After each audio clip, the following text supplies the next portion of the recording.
Pascal. You are now rocking with that dude Pascal. We be going wild, Haitian in the building, so original. Got the haters catching feelings. Get your hands up to the ceiling and keep them held high. Cause St. Louis isn't ready. Forget about it, goodbye. Hold on, we just saying hi. Five somebody, rise up weekdays. Catch us live, somebody. Let's go. Good evening. Good morning and good afternoon, everybody. Welcome to the Pascal Show. Hope you guys are doing well out there. Hope this show finds you in good spirits. I apologize for being so late, guys, but I had things to do, and I was on daddy duty. I think that explains enough. But anyway, I hope you guys are all doing well out there. Hope everything's going well. All right. Hope this Saturday finds you in fantastic spirits, because I need you guys' energy tonight. Just like I needed your energy last night and all the other shows before. As you know, we are still covering and still keeping a close watch on this Sebastian Rogers case. And I got to be honest, this is interesting. I wouldn't pull this up. I wouldn't talk about this if I didn't think it could potentially be something. But I do have a few things I'm going to say before we get into the show and into this interview or this confessional, I guess. Not even a confessional, you know what I mean. Their own telling or their own testament, I guess. We got a lot to look at. We don't have a whole lot of time.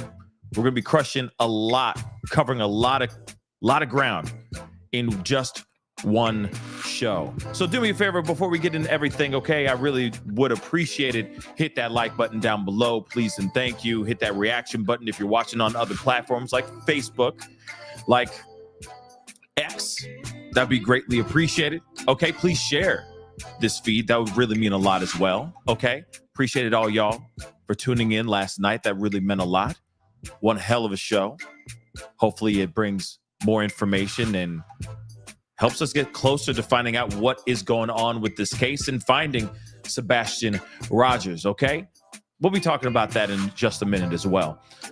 But of course, if you appreciate how I tell my stories, how I give you guys the news, how we cover these cases, please consider hitting that follow button if you're watching on Facebook, X. Follow me on TikTok and Instagram.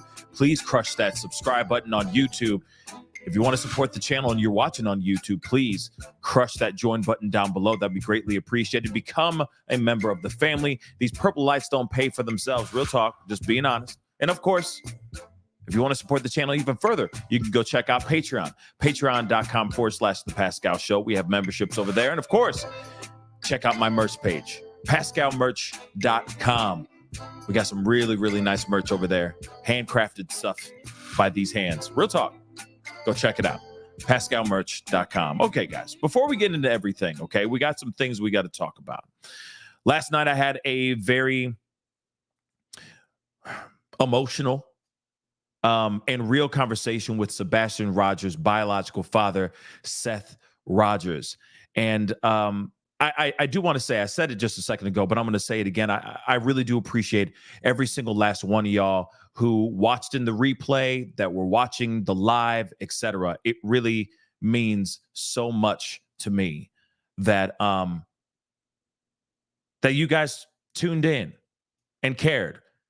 I'm going to be honest. There's been a lot of people doing a lot of interviews with a lot of the family members, the biological parents, and the stepfather as well, right? Either together or separate. You know what I'm saying? So it does mean a lot that you guys were interested enough to hear some of the same questions being asked, because a lot of brilliant content creators and news reporters ask the same questions, okay? I mean, not all the same questions, but they did ask some in the same vein, the same questions. So the fact that you guys came pouring in, showing a lot of support, showing in a lot of your love by putting in green heart emojis and all that, I cannot tell you enough how much that meant, not only just to me, but of course to Seth and to the rest of the family that are out there, boots on the ground, looking for Sebastian Rogers right now. And of course, the search still continues. People are still trying to find him. Seth is still out there trying to find Sebastian as we speak. One thing I do want to address really quick. Yes, Cajun Navy has not returned. I don't know if they will be returning anytime soon. And it's really, really devastating. And, as lazy of a term I can say, it sucks. It sucks, y'all. It's tragic. And I wish there was a better way to solve this issue. But this is the reason why I'm bringing it up right now, because I'm hoping that maybe one of you guys that are watching the show, maybe you're watching it live, maybe you're watching the replay, whatever it may be. If you know of any other search and rescue organizations that are interested, that could possibly be interested in helping out this family, helping out Seth find his son, Sebastian, please reach out to them. Okay. Please reach out to them. Please connect me at least. Or if you have the contact information for Seth, send that stuff out. Email Seth, whatever it is. Okay. Because they need to find Sebastian. And the fact that that organization is gone now, it's terrible. And I can only imagine what it feels like to be Seth starting from ground zero all over again and having to conduct everything independently all over again. It's terrifying. I can only imagine. But that same energy that you guys had in that interview, watching the replay, putting in those comments, showing love, hashtagging Sebastian's name, which also is an immense amount of help, an incredible amount of energy. But I do ask, I just have to push a little bit more. Just a tiny bit more. And if you can help out, and if you know of anybody, maybe you know somebody that knows somebody that knows somebody, right? And if you do, please reach out to them. That's all I can ask. Again, it was a heartbreaking conversation. Those kind of conversations are really tough. But I do appreciate every single one of y'all for being here last night. For those of y'all who watched the replay, that means a lot. Please, if you have not gotten a chance to check out that interview and you're just here for this particular interview that was conducted by another content creator, please go and check out that interview. There's a lot of information about his GoFundMe, helping out with the reward, adding more to the reward as well, and all that, okay? I have to say those things real quick because this is what we're here for. Supporting and helping. Now, I know a lot of people are side-eyeing the hell out of the Proudfoots. I got to be honest. I am too. Okay? I know that everyone has their theories, and that's the one thing that sucks about this, because without solid information, without facts, speculation comes rearing its ugly, creepy head, and the speculations go wild. And there's been a lot of crazy ones, not only just in Sebastian's, there's been crazy ones with Riley Strain's case as well. It's been absolutely, for lack of a better term, nuck and futz. Okay. But yes, Ellen, I agree. It's hard not to have some sort of speculations here when you don't have all the information. This young man, this young boy vanishes in the middle of the night. Randomly on a February 26th, 30 some odd days ago, well over 30 days ago, this young boy disappears without a trace. Sans shoes and no trace, leaving his phone behind, which apparently he loved his phone. It just doesn't make any sense, guys. Like I've said before, the timeline ain't timelining. We've seen multiple interviews by the Proudfoots, and I'm talking about Chris and Katie Proudfoot. They have done multiple interviews, all the way from the top with Nancy Grace, all the way down to podcasters and YouTube content creators. We've heard them say countless things which shows nothing but inconsistencies as well.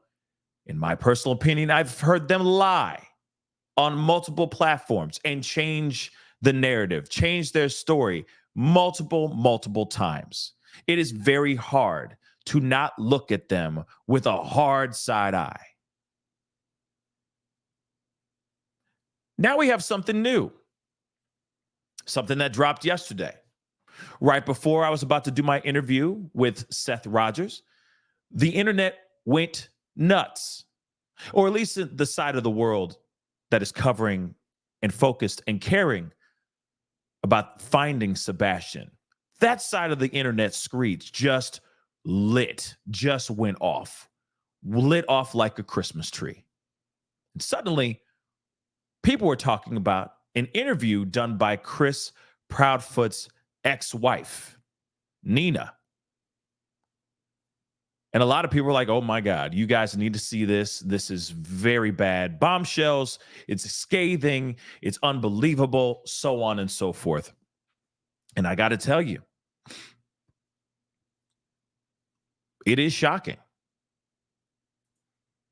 It is wild. It is mind-blowing. But I will say, the only question I asked, the one thing I put out, because I know it's very easy for us to lean into the salaciousness, the bomb-shelly, the bomb-shelly aspect, the je ne sais quoi of this interview. The one question I ask is, does this help in solving where Sebastian is? That's the one thing I ask. Yes, it's good to hear a little bit of someone spilling the tea. Of course, in this game, in the world that we live in, we have heroes and we have villains, right? We got our victims, we got our villains, and we got our heroes. Now, I know, even myself, who's side-eyeing the Proudfeet, I'm looking. And I look at them as they're the last two people. Katie's the last person to see this young man alive or in the flesh. Let's just say that and keep hope out there, right? Last person to see this young man. I'm side-eyeing them like crazy. Side-eyeing them like crazy. So then this comes out. Of course, it's easy for us to sit there and look and go, they're the bad guys. Side-eyeing. We hear this information. And all I'm asking, as we go into this very scathing, tell-all information, I ask, what is in here that's going to get us closer to finding Sebastian? That's the only thing I ask. It definitely shows some bad things. Definitely shows that Chris is 2 thumbs down. In fact, Katie too. 2 thumbs down. Okay. But I am curious. Okay. I am very curious. I want to say, though, shout out to Trev Time or Trevor Lee, okay, for getting this, all right, for getting this information, for getting this interview. I'm sure it was not easy to get this interview. And like I said, I'm not knocking the interview at all. I'm not. I'm just asking, are there pieces of information in here that's going to get us closer to getting Sebastian home? Are there patterns maybe in this interview? I'm putting these questions in your head so when we listen to it, maybe there is some red flags that spark up for those of y'all who maybe know the Proudfoots, maybe for those of y'all who know any of the any of the people involved in this, maybe there's some little red flags, little pieces of information that maybe there's a pattern here that may have something to do with Sebastian. Okay. So this is the reason why I asked the questions as well. These important questions. Yes, it makes Chris look very bad, but is this getting us any clues in getting us closer to getting Sebastian home? That's one thing I'll ask. So I want to play this video, okay? Play the interview. I'm giving you a fair warning. I have to jump in and out of this thing. Unfortunately, that's just how the game is. If you want to watch this uninterrupted, I highly, highly recommend you go over to the channel is Trev Time. Go check it out. All right. It takes a lot to be able to do something like this. I commend him because it also tells you the kind of person he is. For someone like Nina to feel comfortable enough to get onto his platform and say these unbelievable, heart-wrenching things and get into very crazy and heartbreaking details about the relationship that she had with Chris Proudfoot and Katie as well. So without further ado, let us get into this information and into this video. Okay? I'm going to be hopping in and out. Fair warning. Okay? T-dubs for any person that has experienced any type of DV of any sort. Okay? But this is not a great one. Okay? It gets crazier near the end, near the middle of this interview or this video. So let's take a look at this, and please hit the number 1. Let me know you guys can hear this, and let's rock and roll. I'm here to tell my story of what happened to myself and to my children. Absolutely. And I think it's a story that needs to be heard. So if you want to just open us up with the beginning of your story and just get into it. Yeah, absolutely.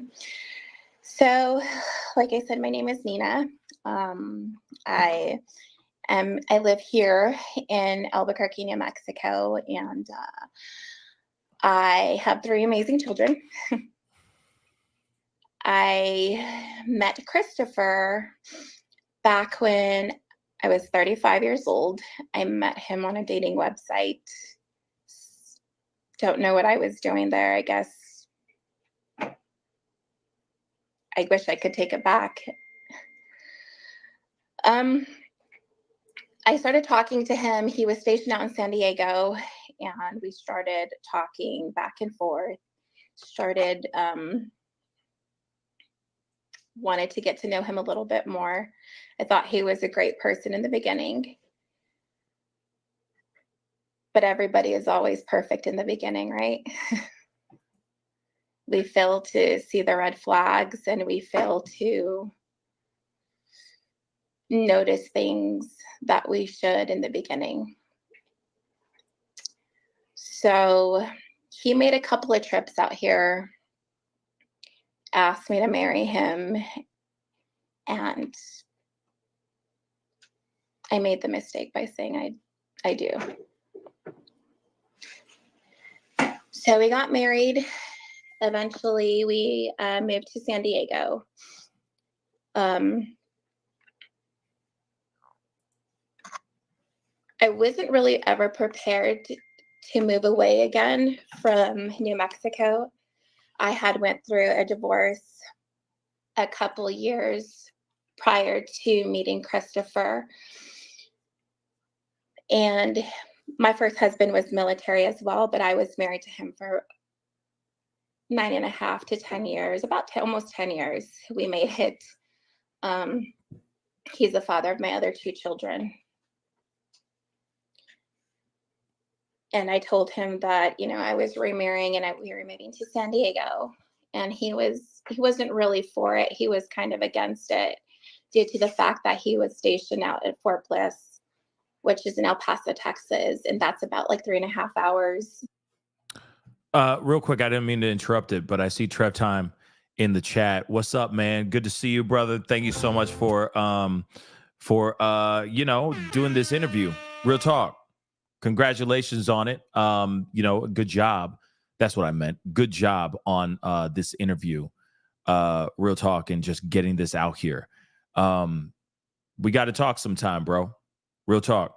So just wanted to give you the credit you rightfully deserve. Everyone show him some love. Go over, subscribe to his channel and all that as well. And also, I will say this too. We're not watching the entire doggone thing. Okay. Just so you guys know. So like I said, if you're wanting to watch the whole thing, go over to Trev Time and give him a like, give him a comment, give him a view, give him a subscription. Okay. I'm sure he'll definitely appreciate that, especially for this hard work. Let's be real. All right. But let's continue. So they met on a dating site. Not the greatest start, in my personal opinion, but at the same time, there's been a lot of people that have fallen in love online. Okay. So let's continue, shall we? From Albuquerque. So he was, he would always see his kids like every weekend. And he's like, how am I going to see my kids? And I said, well, we'll figure it out. So we packed up after we said I do. I don't remember the exact date when I got married to Christopher. And maybe that's a good thing. We moved into the naval housing out there. And my son, Noah, was 3 at the time. And my oldest was about 7 years old. And she was telling me 7. So I thought everything was great in the beginning. I mean, everything's always perfect, like I said. And then I started seeing bits and pieces of how Christopher really was. I was a stay-at-home wife due to my son being so young. I wanted to, enjoy those years with him. Then my daughter went to school right down the street. So I was home every single day. And it just started seeing like Christopher change like night and day. It was awkward. I felt really uncomfortable. After a while, we would argue about just the smallest things. And a lot of it also had to do with how he disciplined my children.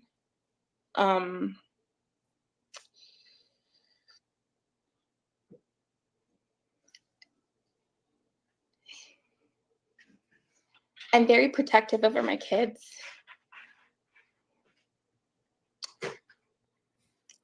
And I didn't want somebody else to discipline my children.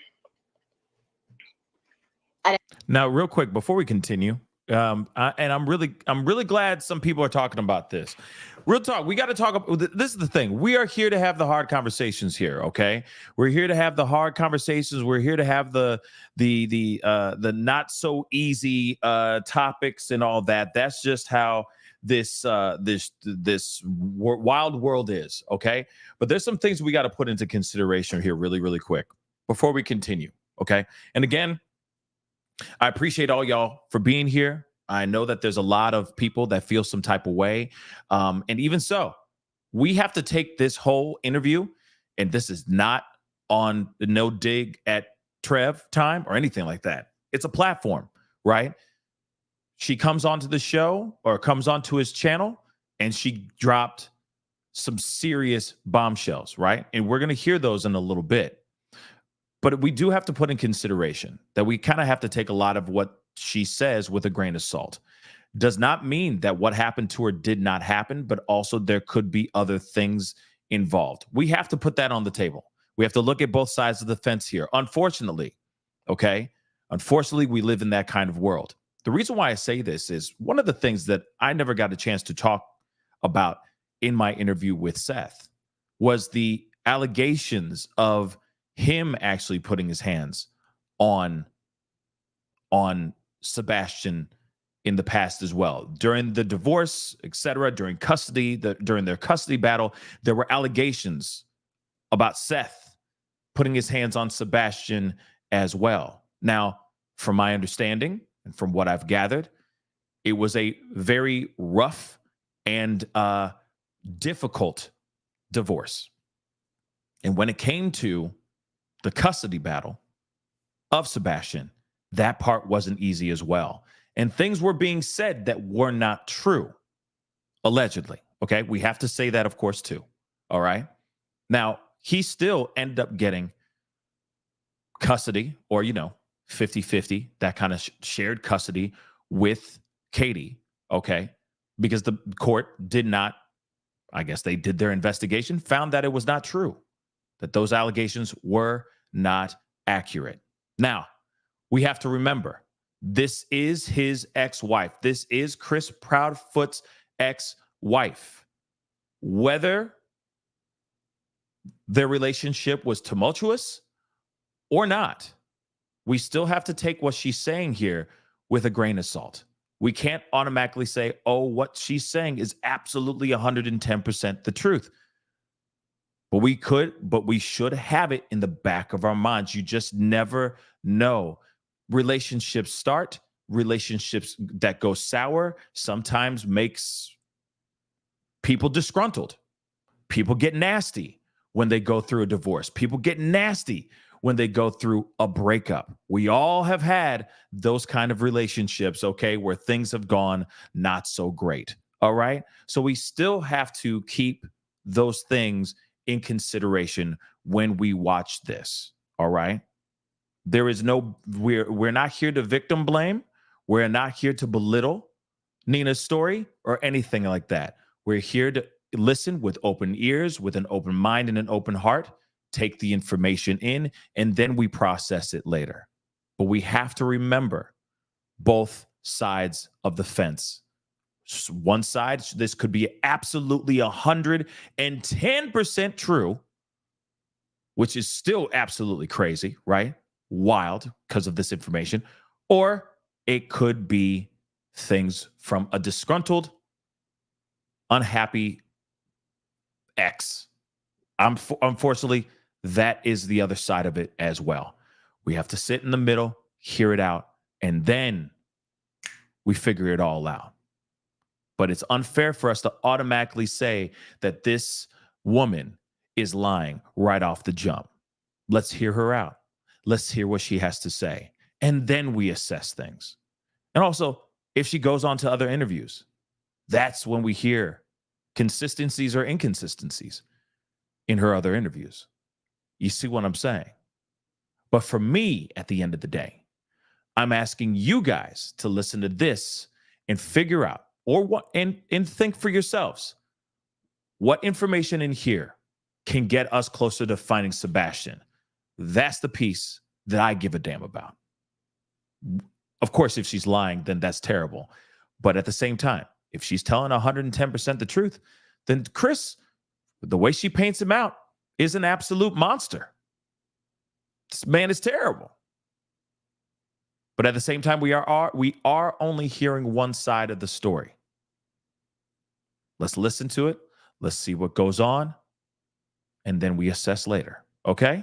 Respectfully. Let's do that. Let's take a listen. I didn't want him talking ugly to them, hurting their feelings. And I'm speeding it up too.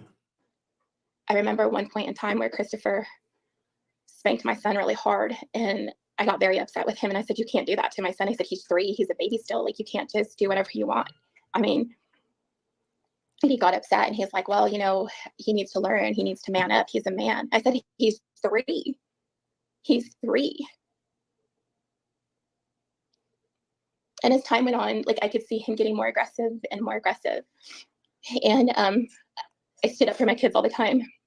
I didn't like how he talked to them, how he wanted them to stand in the corner all the time. And I didn't like that. So I stayed a little bit longer. I ended up eventually getting pregnant with Faith. And it was probably, I want to say, maybe early September that I found out that I was pregnant with Faith. And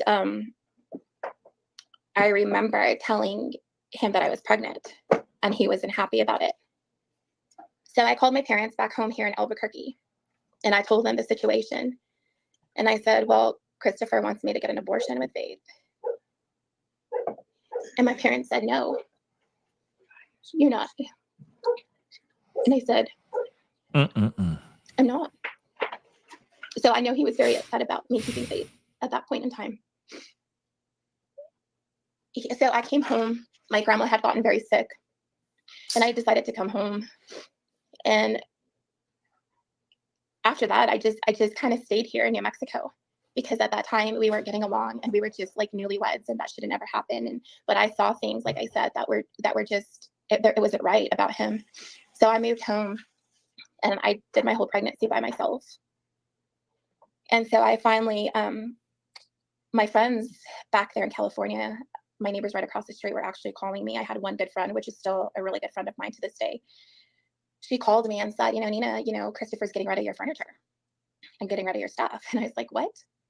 And I was like, what do you mean? He's like, yeah, like he's giving away like your little, your home decor stuff. Like he's giving away beds. And I was like, no way. So this was about Easter time. So I had went out there, I made a special trip. I asked my mom to go with me, and Isabella and Noah, they went with me, and I was still pregnant with Faith at the time. So we made it. I didn't tell him that we were going out there. So I kind of, wanted to see myself, because the neighbor also informed me that there was people at the house that shouldn't have been there. So I guess I kind of wanted to sneak up on him and see what he was doing, right? And we pulled up into the driveway, into the driveway, and he was coming out the front door with a bed that he was giving to the neighbor, which was my son's bed. And as soon, the look on his face was like a deer in headlights. And he dropped the bed right there in the front yard, went back in the front door, slammed the door, and locked it on my kids.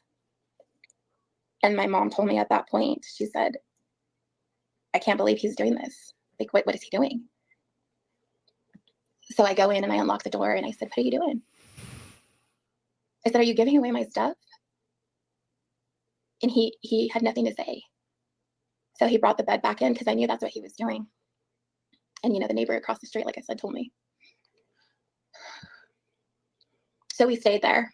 It was super uncomfortable. My mom felt the tension between the both of us. My children felt it as well.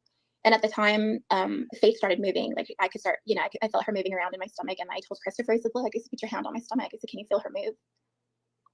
He said, no. When you're pregnant, you always think that your spouse is going to be super supportive and be super excited that you're pregnant and bringing a life into this world for him, right? But I didn't get that. I didn't get that support that I needed. So we had a conversation my mom brought up between Christopher, myself, and her. And she had said, do you not want Faith? Like, do you not want this baby? And Christopher stated to my mom, he wasn't happy. And he said, what if one of them dies?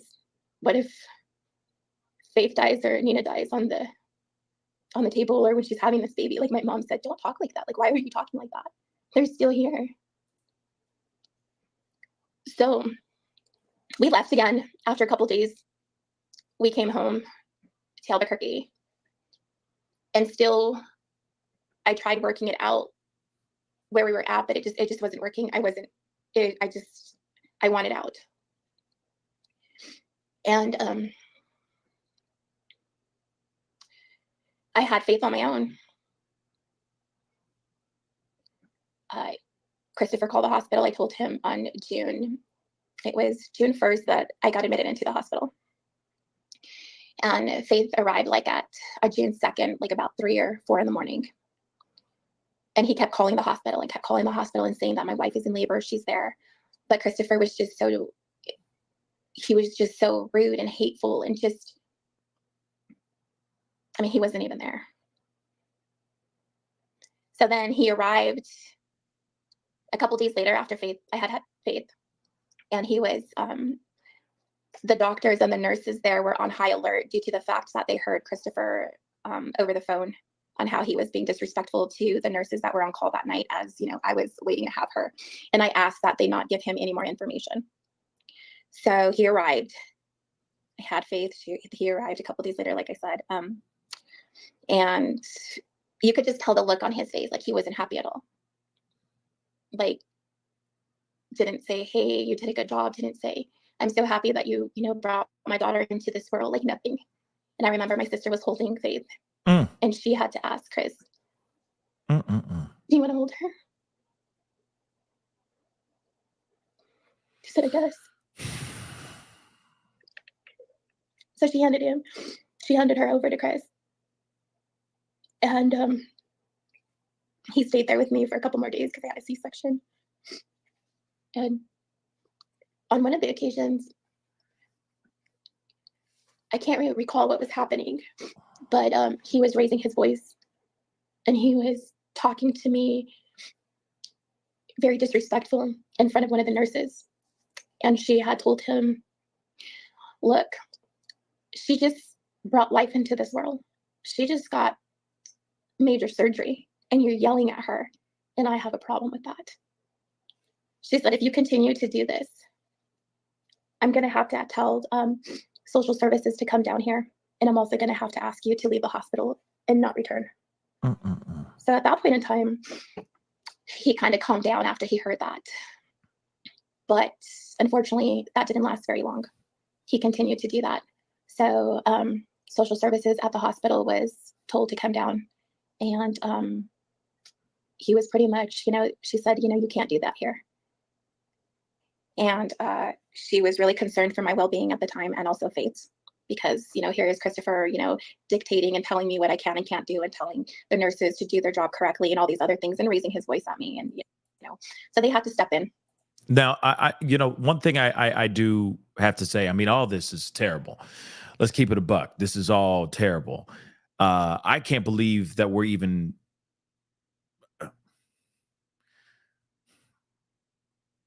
for me, in my mind, I'm like, okay, why stay? Why stay? But at the same time, like, easier said than done. I know that there's a lot of people out here that feel trapped, etc., scared to walk away from some situation like this, and so on. But this information is terrible. But I also wonder if she has receipts. You see what I'm saying? I also wonder if she has actual receipts, like hard hitting receipts, because I'd like to see those things too.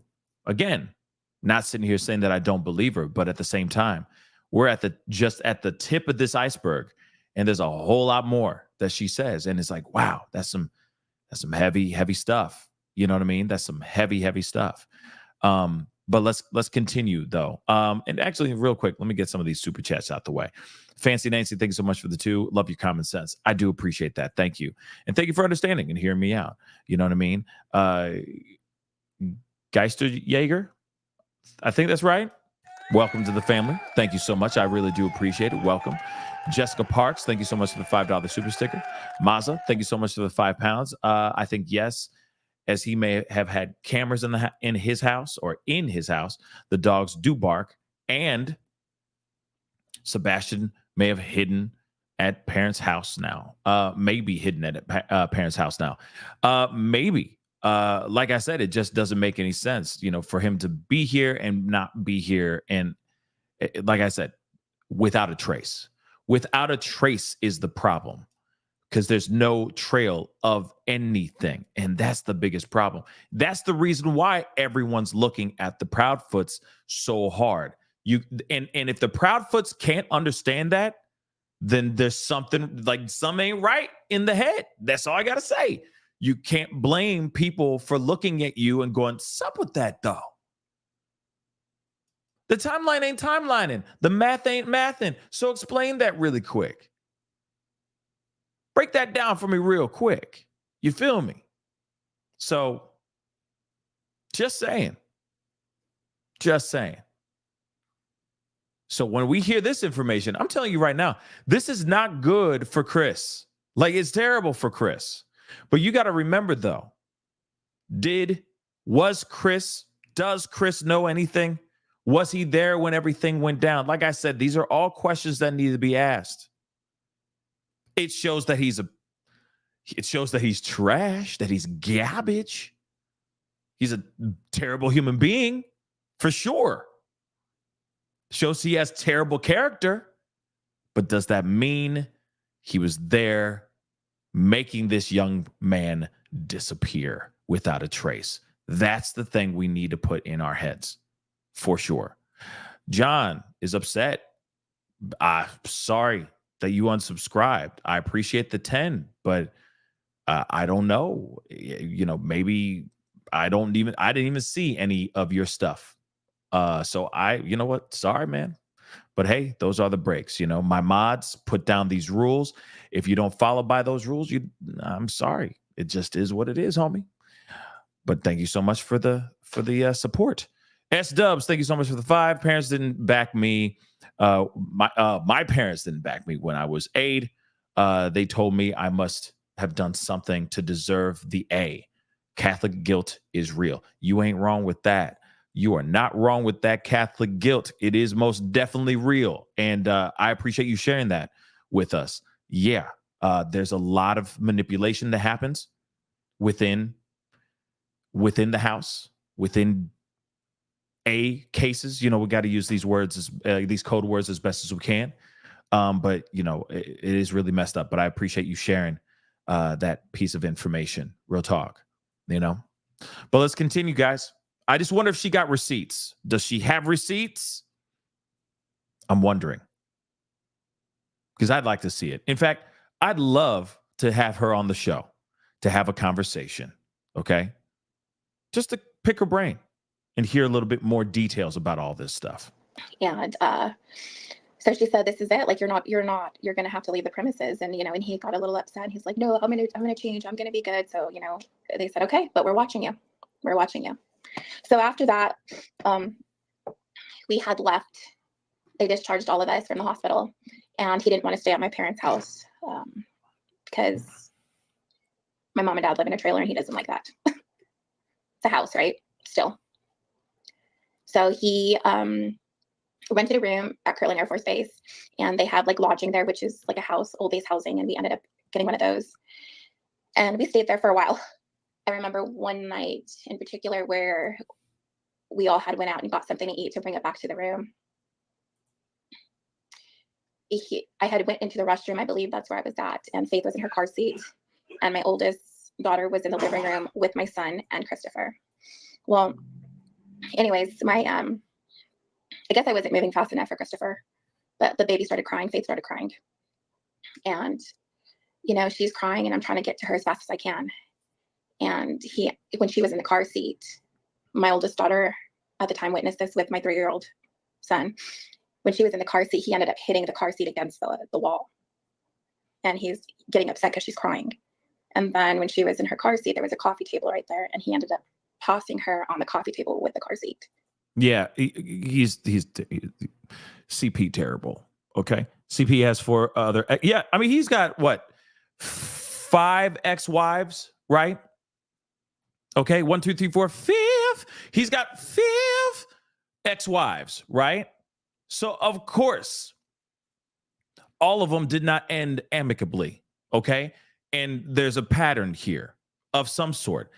But the other thing, too, is I'm wondering if the other exes would step forward and actually back up what Nina is saying. Now, I will say this, every relationship is different, but if you got somebody who's got a history of violence in their body, if they're known to be vicious out here, then I'm really interested to see about the other exes as well, and if they can confirm the same thing. Yes, he was terrible, he was manipulative, he was violent, he put his hands on me, so on and so forth. I'd be very interested to hear if they say the same thing. If not, then that's something else, right? Every relationship is different, but at the same time, if you have a history of doing something, if you have a habit, that's how you treat people. A lot of relationships would say the same thing. Just saying. Okay? But 4 or 5 divorces, that's a whole lot of divorces, y'all. That's a whole lot of upset ex-wives. I'll tell you what. But let's continue on, guys. Let's continue on. But yes, I would love to interview the ex-wives and stuff like that. But at the same time, I ain't trying to take Trev's connects and whatnot. If he got that, he got that. He got that lane, he got that lane. You know what I mean? I would just love to hear more from other ex-wives about Mr. Proudfoot, Mr. CP. All right, let's continue. Because he was so irate that she was crying. And I said, hey, I said, what's your problem? I said, what are you doing? Like, she's a baby. She's going to cry. I wish I would have just. Yeah. 1, 2, 3, 4, 5. Yeah. Outrageous. I wish I would have never met him. Yeah.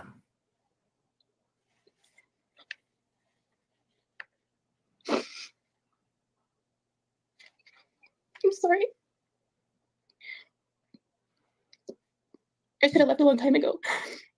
Because no children ever deserve this. My kids didn't.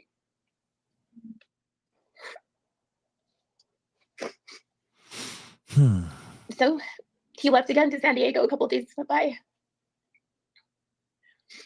Then all of a sudden he's like, well, why don't you move to Hendersonville? And I was like, why though? In my head, and I knew it was a bad idea. I just knew it. I knew it because our marriage was on the rocks. I wasn't happy. He wasn't a good father figure to my children. I don't know why I said yes. Well, anyways, so let me back up. So before he left back to San Diego, Faith ended up going back into the NICU. She ended up getting jaundice and she went back to the NICU. So she was in the NICU, I want to say for a week to a week and a half. And that was when Kathy, Chris's mother, came out, flew down with her brother, Duran guy, or they call him Big D. They came down and she was in the NICU. And that was when I felt like a plan was made because like I said, our marriages it was on the rocks. And one of my neighbors had told me in San Diego, they had warned me, they had said, Nina, be careful because Christopher is coming up with a plan with his mother. And they're planning on taking the baby away from you. And I was like, what? Like,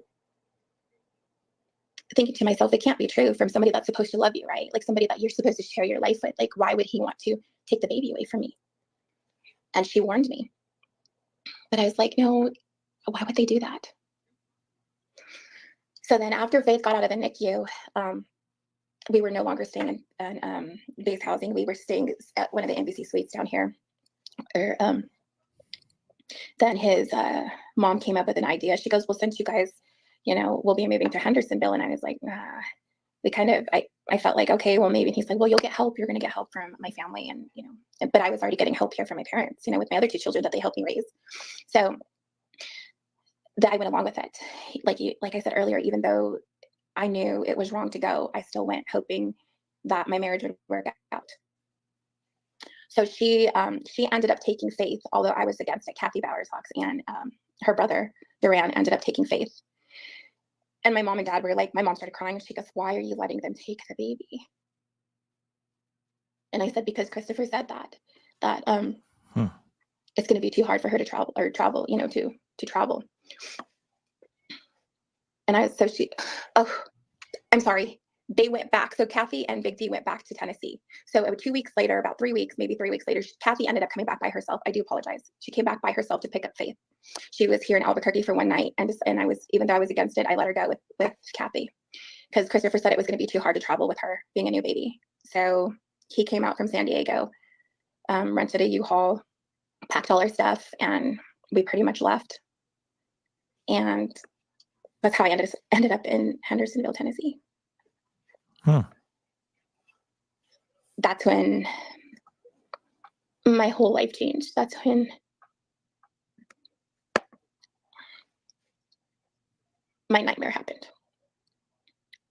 We lived with his mother and his stepfather, Terry, for about a good month because our apartment wasn't going to be ready until the end of August, about the end of August. So it was really uncomfortable living there.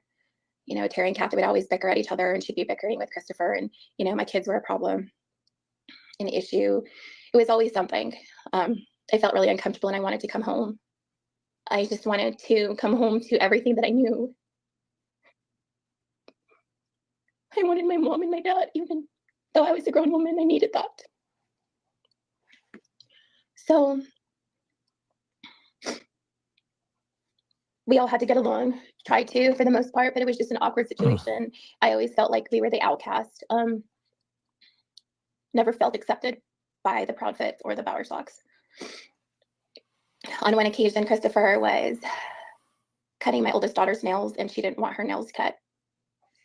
And Christopher, grabbed a hold of her hand, and she pulled her hand away. And my daughter at the time had braces. He backhand Isabel in the face and busted her whole lip open. Hmm.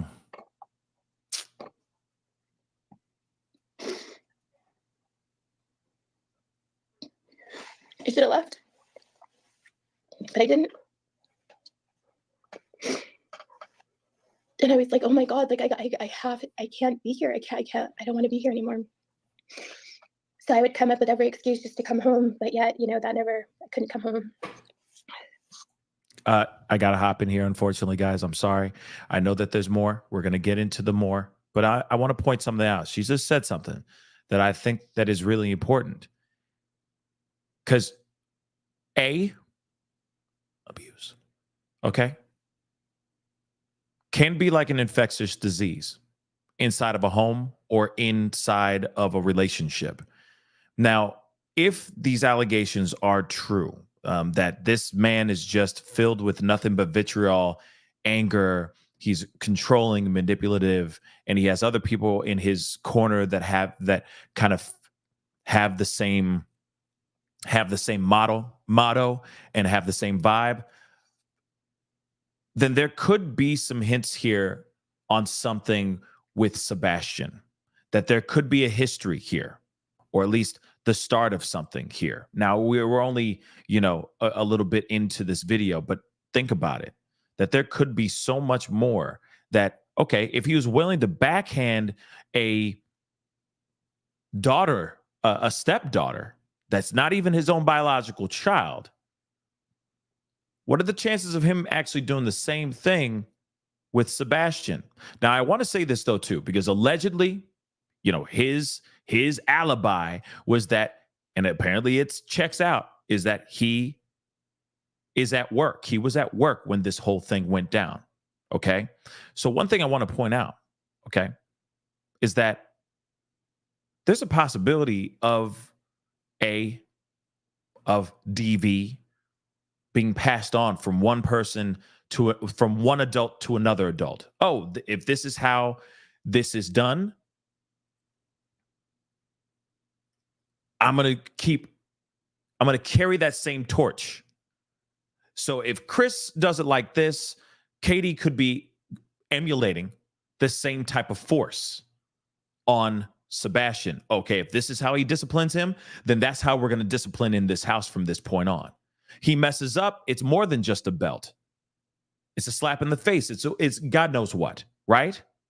There is possibilities of something happening.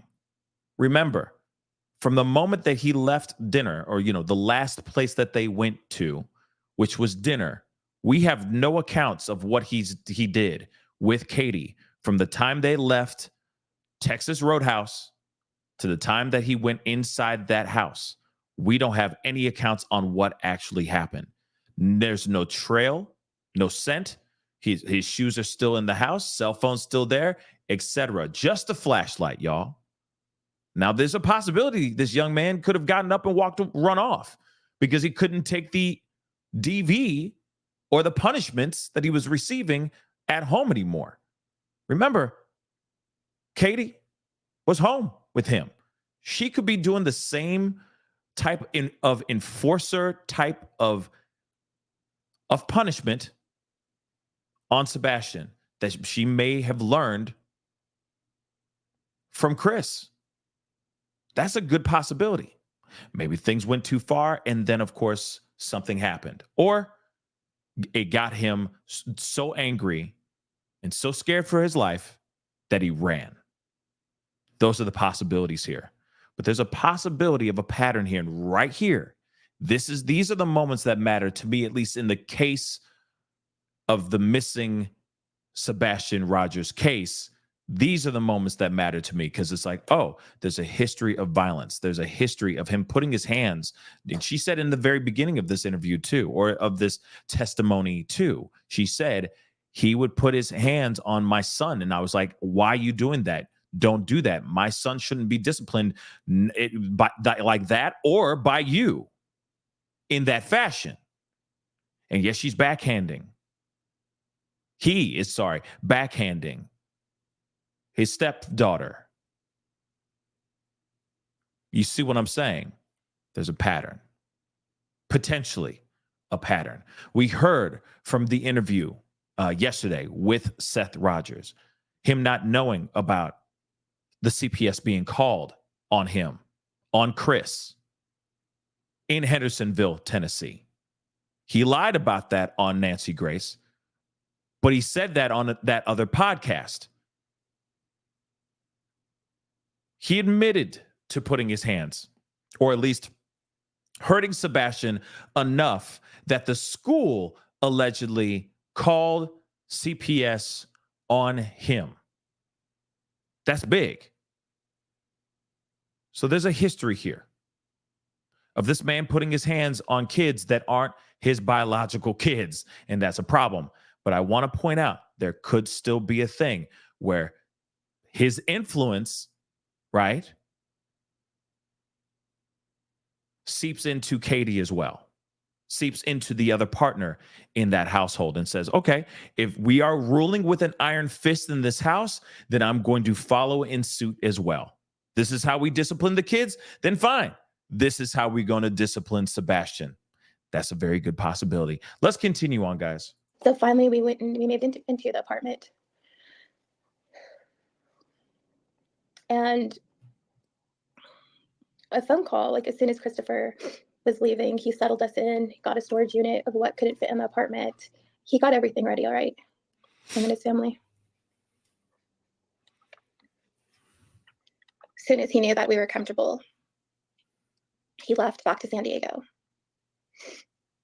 But the night prior to him leaving, he had got a phone call or text message that night, and it said something like, hey baby, or around something like that, saying that when is your flight coming in? And I was like, what? Like, who's texting him?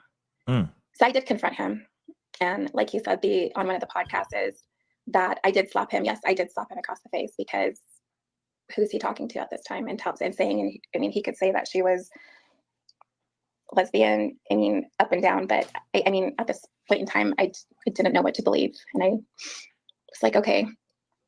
So then after that following day, he finally left. His mother came to pick him up to take him to the airport, and he went back to San Diego.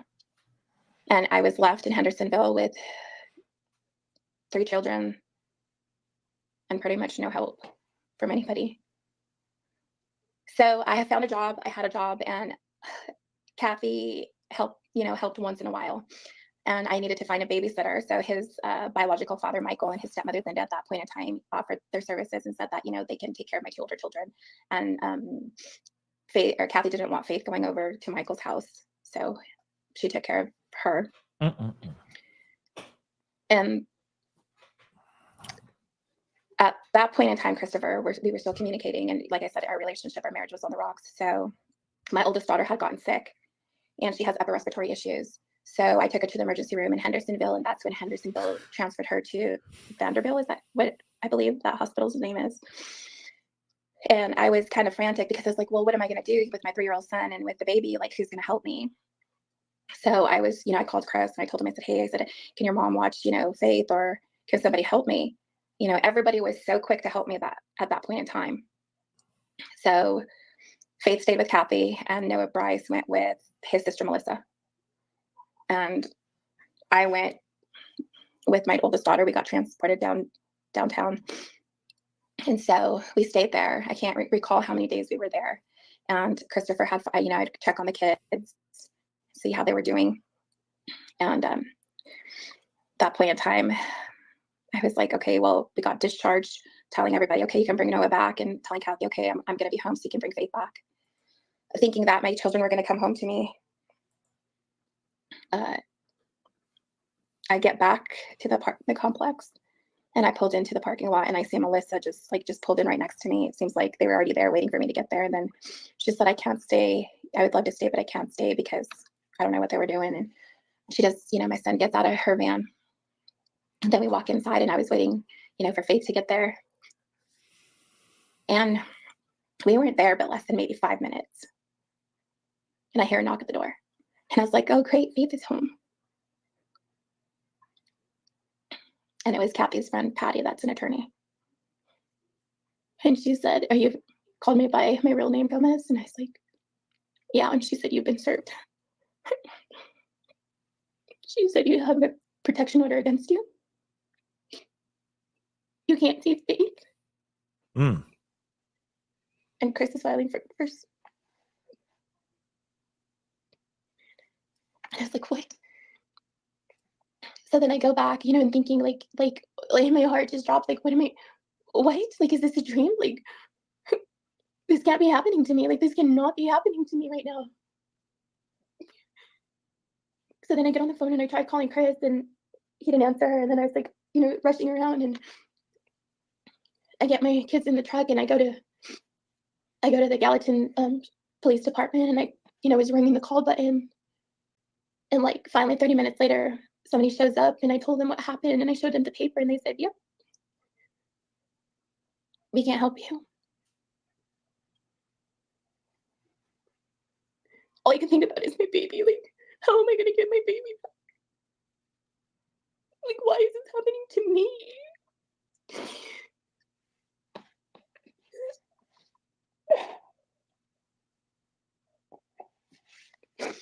So I go to Kathy's house, and I knock on the door. And I remember I had Christopher's stepmom, Linda, on the phone with me. She was on speakerphone, and I told her what was going on. Little did I know everybody was in on this. And Terry answered the door, which is Chris's stepfather. And he told me that I need to get off of his fucking property. And here little Noah is 3 years old, and my Isabella is 7. And they're standing behind me. And I said, please tell me what's going on. I said, where's Faith? I said, please give me my baby back. And he told me, get off my fucking property. And he took out a green and black baseball bat.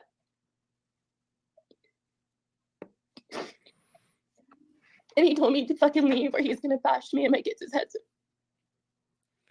Bruh. What the?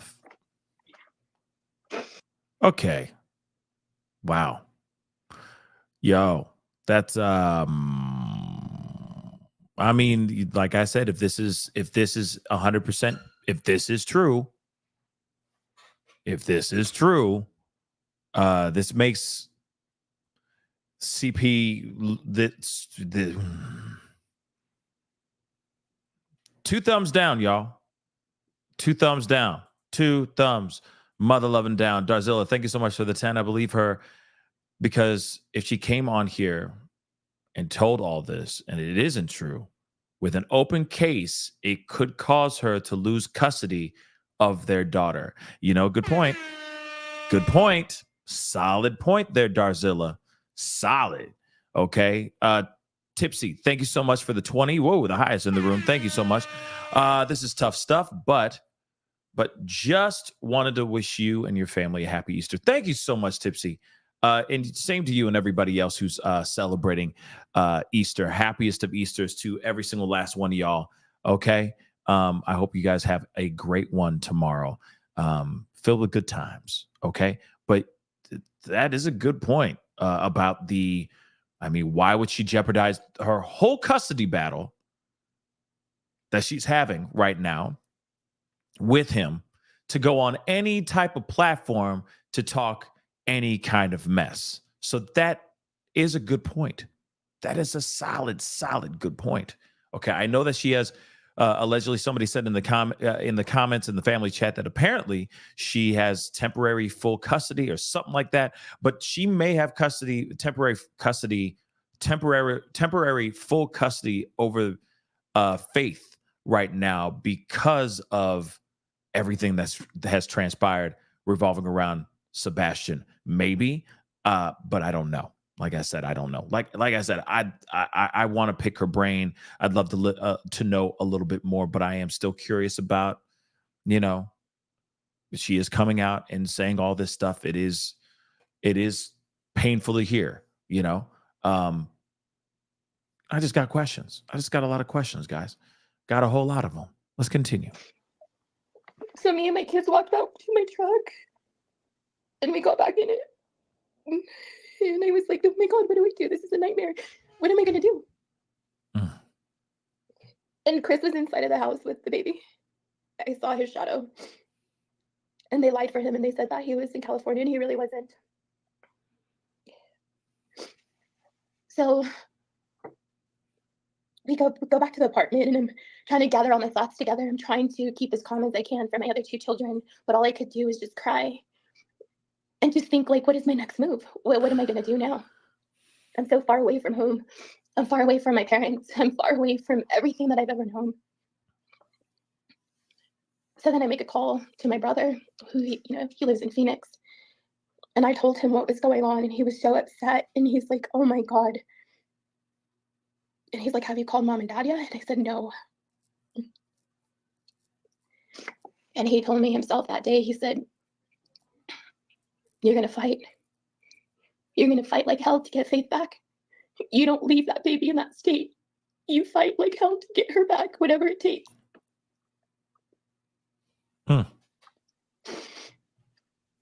And that's what I did. I called my mom and dad. And that's good to know too, Kelly. Thank you so much for the two. Trevor, I guess, said Nina cleared the interview with her attorney, which is also big information as well. Okay. The person that actually brought her on to his platform, Trev Time, I guess he got this cleared by the attorney. So she's not up here just talking wireless. She's not up here just talking wild. She's actually putting in this information and talking about it, which that's pretty crazy. Real quick, Laura Strada, thank you so much. Chris sounds like a loser, Dad. Pascal, yeah, I'm disgusted by him. Yeah, this is very it's all disturbing. No person should go through not even one inkling of what this woman has gone through. Like I said, it's still all alleged. I have to say alleged, unfortunately. Okay. Because we are only hearing one side of the story. Unfortunately, that's just how the game is, guys. That's just how the cookie crumbles here. These are the breaks, unfortunately. But at the same time, no matter what, these are scathing allegations. This is a scathing testimony here. Then also on top of it, right? The fact that allegedly he didn't want his own child. He didn't even want to hold her when she was even born, at least. Wouldn't even touch her belly when the baby was moving around in the belly. None of that. It's just crazy. It's just crazy to me. I don't know. Like I said, it's scathing. And it had to happen after midnight here, so about like 1 something our time there. My dad answered the phone. And I couldn't talk. All I could do was cry. I couldn't get the words out. And finally he said, calm down. Please calm down and tell me what happened. And I told him, I said, Daddy, they did my baby.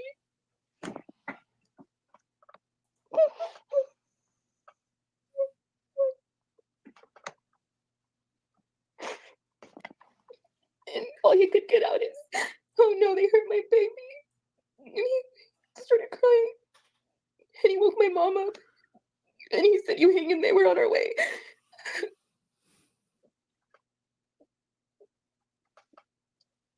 So every single day, I worked at a local Great Flips out there. And I went in from the time it opened to the time it closed. That following morning, after all this had happened, I went to my bank account and to my savings. I've been saving money through this whole entire time, but I've been using it since we were out there so I can help support my kids and myself. But little did I know that Christopher wanted me to use all my money because he didn't want me to have anything so I wouldn't retain a lawyer.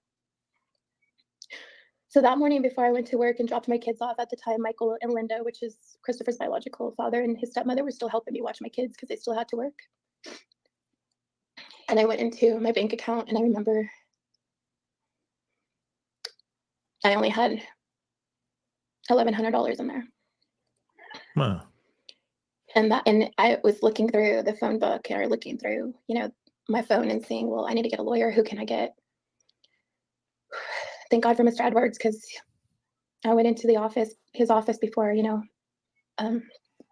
I called into work that day pretty much, and I said, I need to just think. I said, I need a day off. So I went into his office, and I ended up doing a consultation with him. And I remember him, he told me what his fees were, and he told me, I told him the situation. And he was in shock, and he goes, my God, he goes, this all happened? Like, you should have never came out here. And I said, I know, I should have never came out here. So at the time, I explained the situation to Mr. Edwards, and I was crying. And I said, Mr. Edwards, I said, I just want my baby back. And then I remember I still had my wedding ring on at that point in time. And I slipped off my wedding ring, and I sat it on his desk. And he looks at me, and I said, please, sir, I'm not doing anything, just for my baby back. He said, you're all I have. Please help me. I remember he took out his little magnifying glass, and he looked at it, and he put his head down. And he goes, God. He goes, I work for money. I said, and I know, sir. I said, and I promise I will pay you every dime that I can. Just help me bring my baby home. And he said, you got yourself a lawyer. Huh. Lucky her. And he fought. He fought like hell for faith.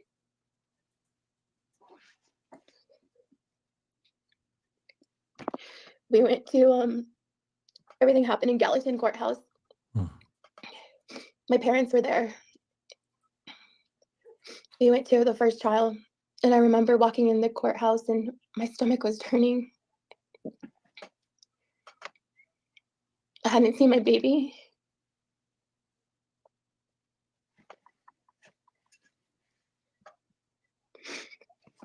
And they had my baby there. Just in arm's reach, and I couldn't even hold her, and I couldn't even kiss her, and I couldn't even tell her I love her.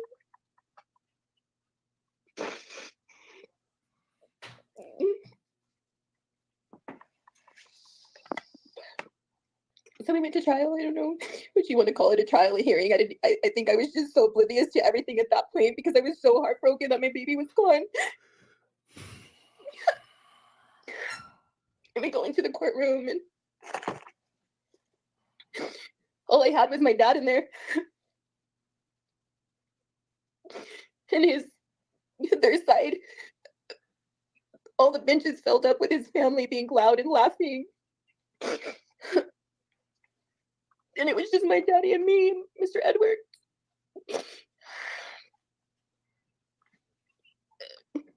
And I remember the judge, his attorney, just everybody in there. All the hurtful things that they put on black and white about me. Just the eyes glaring at me and making it seem like I was a bad person.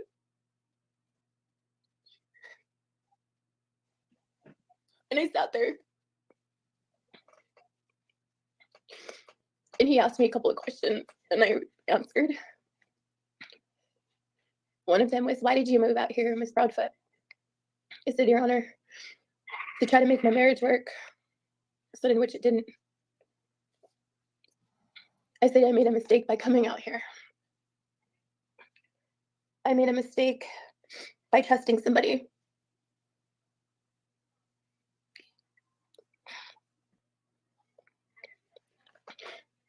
And I said, if I could change back the hands of time, I probably wouldn't have even came out here. And they did whatever they were doing. And then the judge, said that I only had visitation with faith, and they all had to be supervised. Huh. So then the supervised visitations started happening, and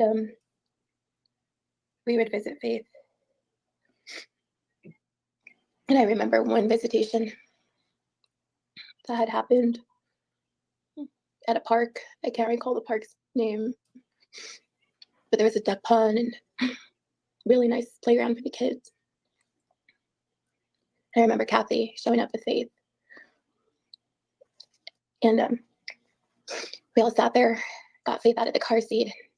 I was slamming on her and kissing her and telling her how much I love her. You know, Kelly just asked a good question too. I am kind of confused about that too. I am still trying to find out what it was. What was the reason why she had this supervised visitation in the first place? But I will say this too. There's something really evil that happens in between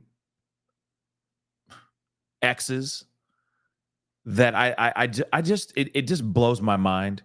It takes okay. What I'm trying to say is it takes a certain level of evil for someone to go, I'm going to try to do everything I can for you not to see this child that you made with me.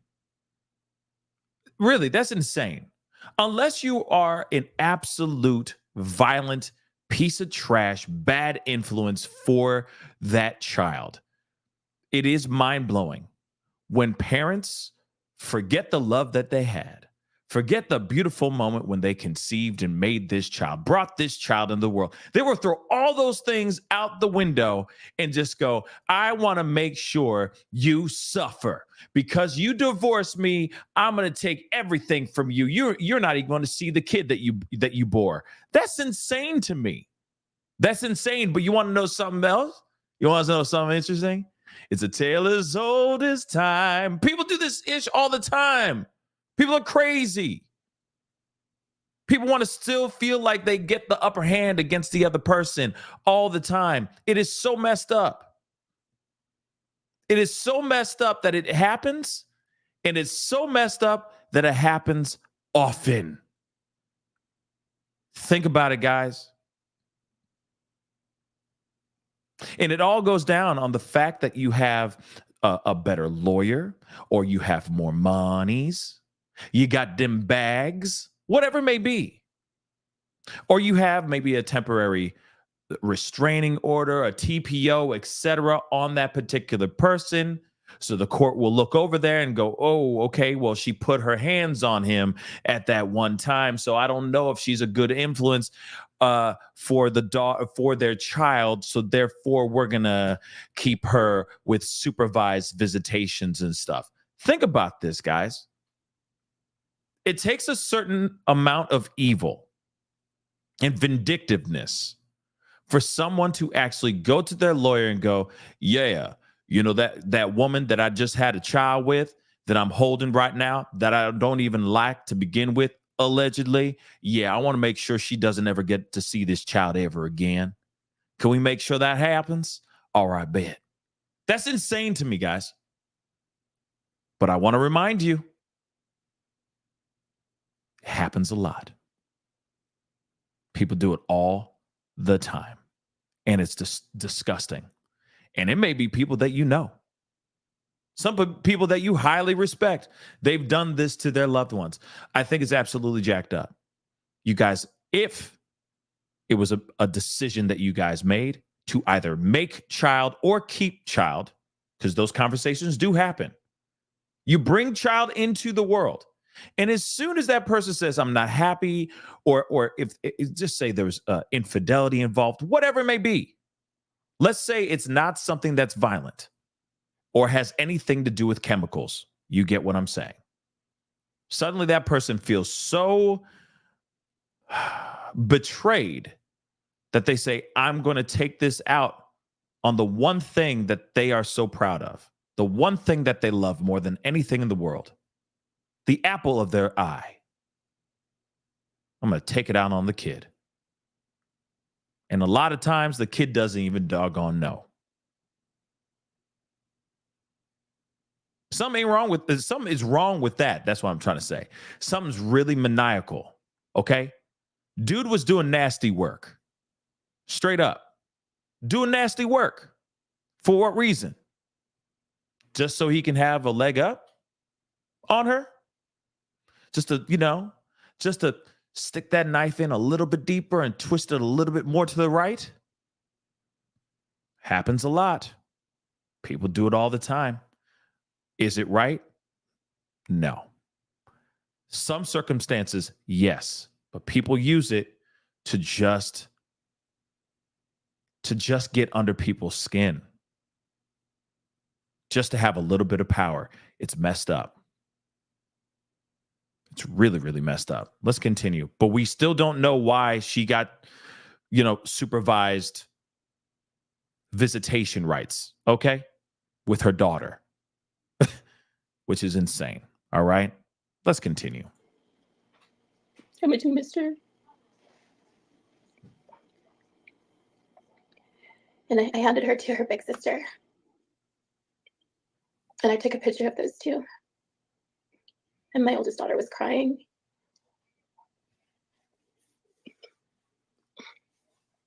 We only had about, I believe it was between 20 and 30 minutes of visitation with Faith once a week, if I'm right. There's a lot of things that after so many years, it's hard. Like I would just remember like the big things that happened. And that was one of them. It was between 20 and 30 minutes. And my son was there. And then Kathy got her ready to leave. They had to leave first, and then we left after. I remember holding my son and my daughter's hand, and we were walking back to my vehicle. And my son started crying. And I started crying, and then my daughter started crying. And he said, "Mama, I'm going to run super fast, Mama. I'm going to go grab Faith, and you meet me on the other side of the park, Mama. I'm going to run so fast, and then you drive off, Mama."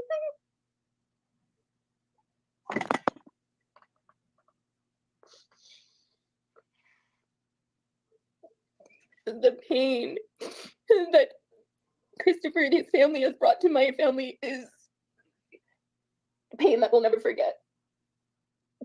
Pain that we live with every single day of our life. And I remember that very clear. And we went home. And we had another trial a couple weeks later. It was I believe I want to say it was in maybe November, either in October or November. I can't recall the dates. But at that trial, I was praying to God and to my God that we were going to bring Faith home.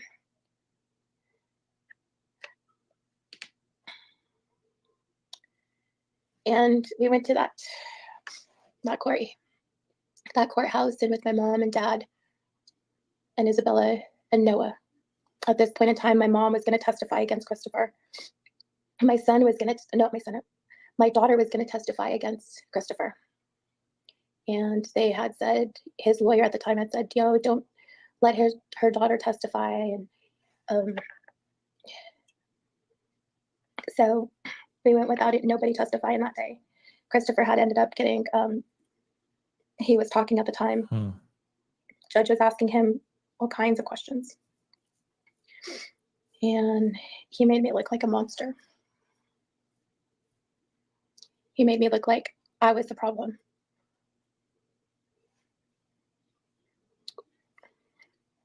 He made me feel awful about myself and saying all these things in front of these people that weren't even true. It wasn't even true. And then it came to my attorney talking. And at that point in time, I was just like, gosh, like, oh God, please let a miracle. Just like, let this just be over with.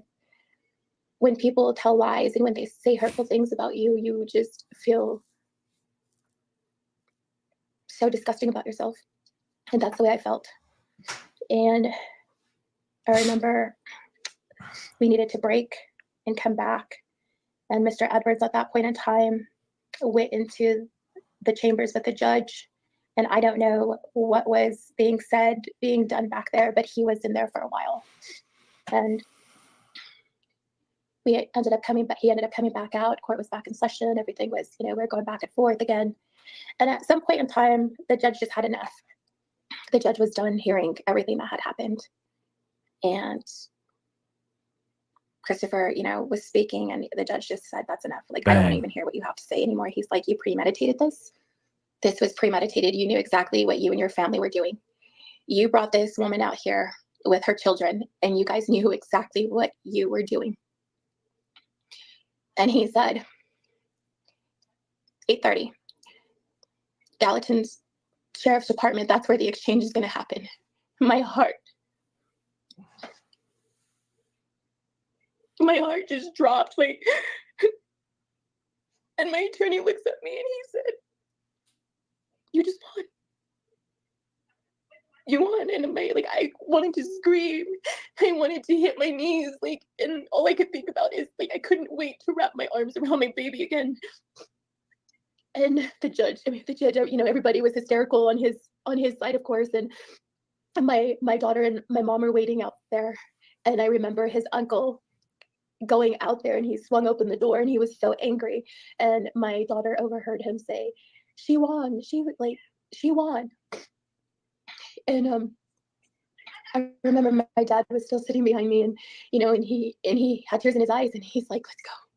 And my attorney followed me outside, and we went out, and there was just so much chaos coming from the Proudfoots. And we went outside very humbly, and he took us in back of the courthouse the other way. And right there and then I hit my knees. I finally could be relieved. A big, oh my God, we did this. And he said, 8:30, go pick her up. I said, thank you, Mr. Edwards. I said, I owe you my life to help me get my baby back. So then we went back to our truck, and we went back to the apartment. We packed what we could, and we pretty much left everything else behind in the storage unit. At that time, I didn't need anything because I had everything I've ever wanted. So I remember my dad saying, come on, we gotta go. So we went to the sheriff's department, and we showed up. And I remember I told my dad, I said, wait here. I said, stay at that Wendy's. So my dad stayed at that Wendy's waiting for me, and he said, okay. He's like, you call me when you're on your way so I can follow you out, okay? And I said, okay, Dad. We got to the sheriff's department.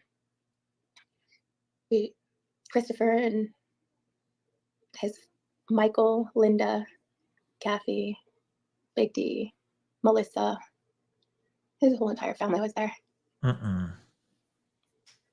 So then the exchange was happening, and they live streamed me on Facebook. What? Yep. Wow. They said, I can't believe the judge awarded her custody. And there, I was just standing there, I remember, and I said, can I have my baby back, please? And I remember his mother had her phone in her hand, or his mother, yes, and she had a brown paper sack full of diapers and a dirty bottle. And she threw it at me, and she said, I think you're going to need this, laughing. Oh my God. And I said, thank you. And my two younger children were sitting in the back. And then I said, okay, can I have Faith back now? So I forget if it was Kathy or Chris, but they tossed her at me, and I caught her. And I said, thank you. So then I get her in her car seat, trying to buckle her up and telling my kids, I said, you need to buckle up. I said, okay, we're going to leave. I remember at the time, my front door had opened at that time, and Christopher got inside of my driver's seat of my truck.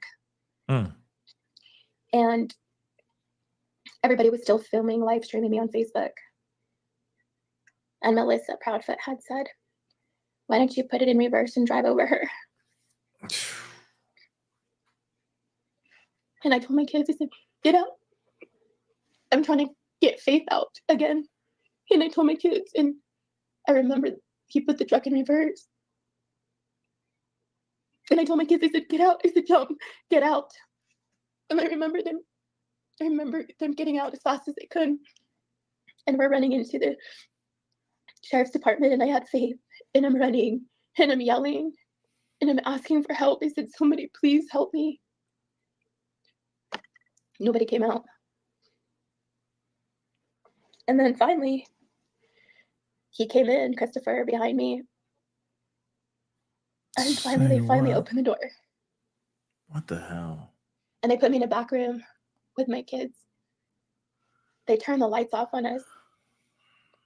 In the process of me calling my attorney to tell him what was going on, Kathy disconnected my cell phone.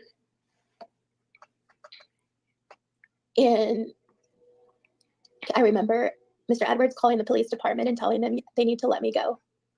And at the time, Christopher was still in the military. And Mr. Edwards, I remember them telling him, you know, she needs to go because this could possibly cause Mr. Proudfoot his career.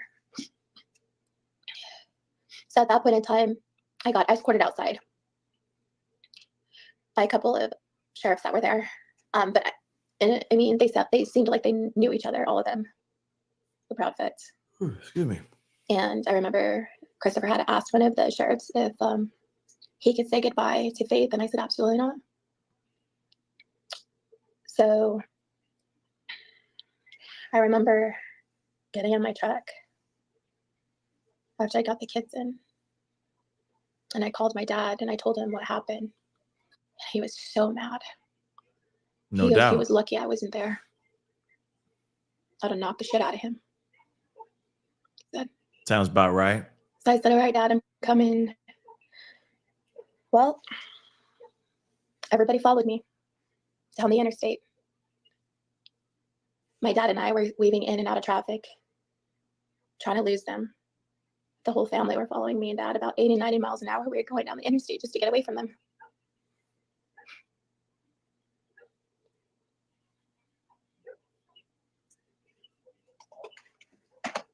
We drove all night. We finally got to Little Rock, Arkansas.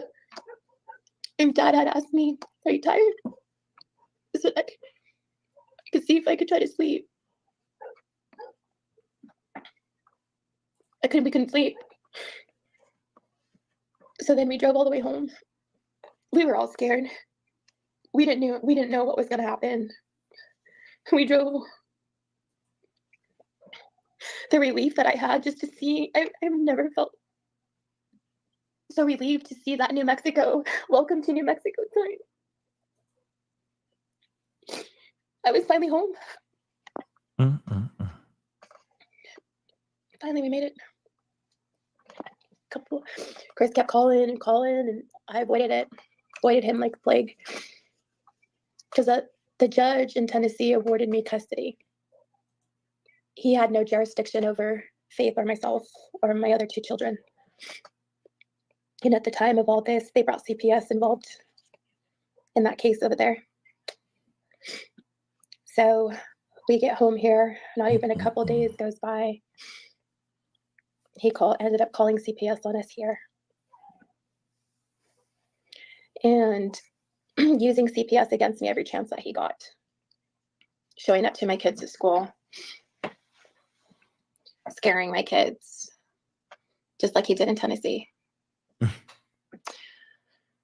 So I filed for divorce here, which I should have filed on tribal land at the time.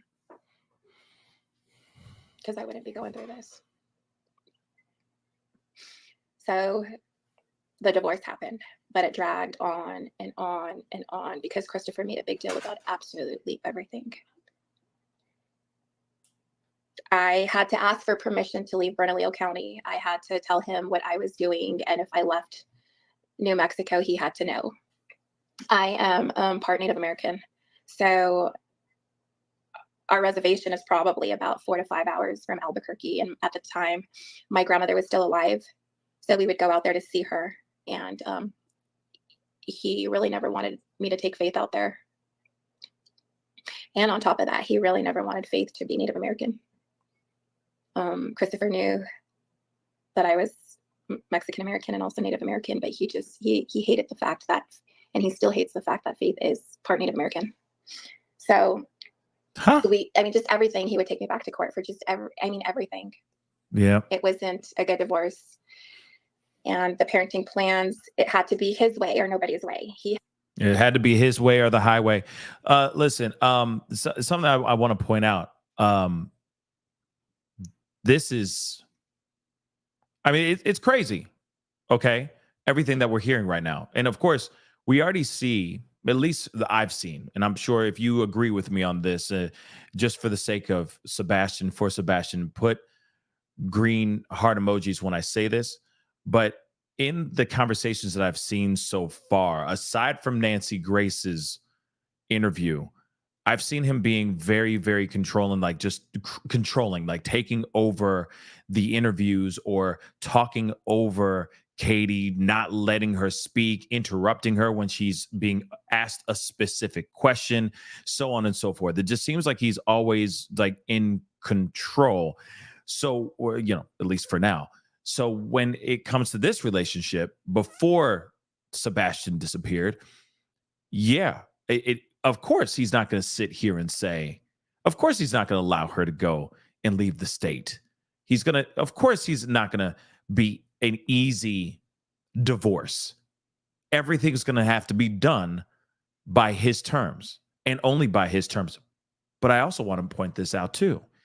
It sounds like he has a village of people around him that condone his behavior, that they allegedly, if her account is true and if it's 100% accurate, it sounds like the village in which he's been brought up in, the family and etc. that are around him have his back and think that he can do no wrong and that she is the tyrant. Does that make sense? But then also at the same time, let's not forget, if he's got money or if he's got connects, if he's got good lawyers and all that, those lawyers can make the divorce, the custody battle, etc. They can make it very difficult for her to be able to do anything until paperwork is officially signed. Some people, when it comes to divorces, are like, you want a divorce? Cool. Let's get it over with. They'll meet at a Starbucks, sign the paperwork, and go, it was real. It was real. And then they leave and they go their separate ways. Other people, they're going to make it. They'll sit there and make it, stress that thing on for a year and a half to 2 years. I've seen some of these divorces that last forever. You're like, oh my Lord. Then the person finally goes out for a drink to celebrate with their friends. Like, I'm finally officially divorced, right? I've seen and heard those stories before because of one or the other party, or even both parties are just going at it. It could be over finances. It could be over many different things. Okay. If kids are involved or not involved, you get what I'm saying. It could be terrible, but if you are dealing with somebody who is a control freak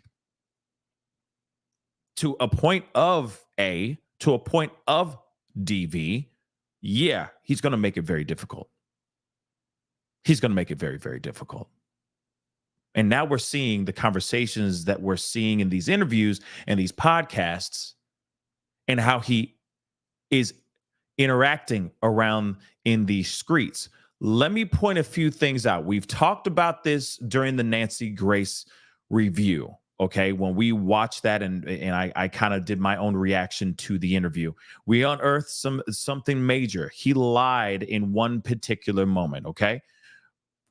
We go check out that video. I have a playlist. Go check it out when you get time. But one thing I do want to point out is that whenever he knows he can have a little bit more power, or when he knows he can have control over the conversation, he's talking crazy.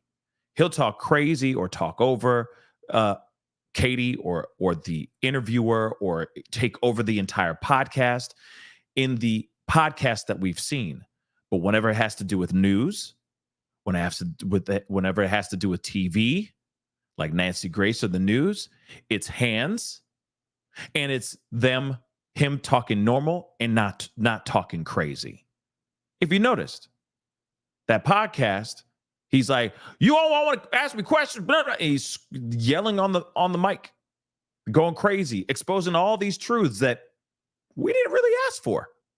But he said them anyway, right? But then he goes on to Nancy Grace in its hands. It's, no, ma'am. Yes, ma'am. I work in Memphis, St. Jude's Hospital. I work on the crane. All nice and all polite like. But when he's on these podcasts where he feels like he has control, respect is off the table. He has the control. I am the captain now. Look at me. Look at me. I am the captain now. Notice that, right? So when it comes to this divorce, is he doing the same thing? I think so. I most definitely think so. Let's continue. Had to have the last word, and this is what he wanted, and his attorney made sure that's exactly what he got.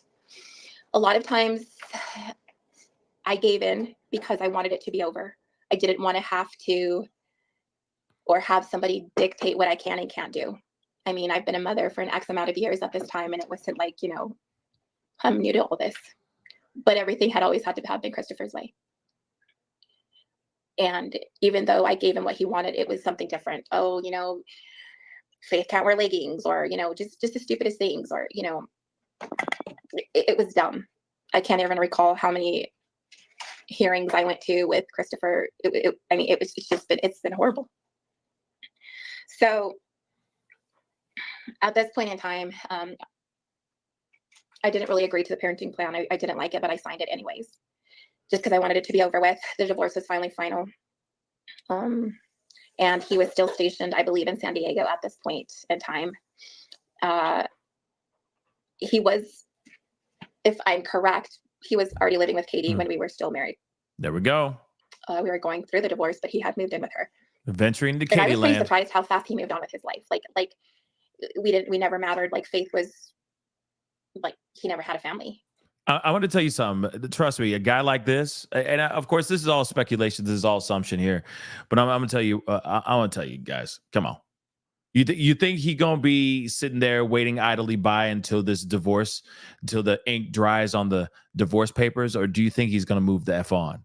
In fact, I wouldn't be surprised if he was already talking to Katie or some other girl throughout the entire time in their relationship. Let's keep it a buck, y'all.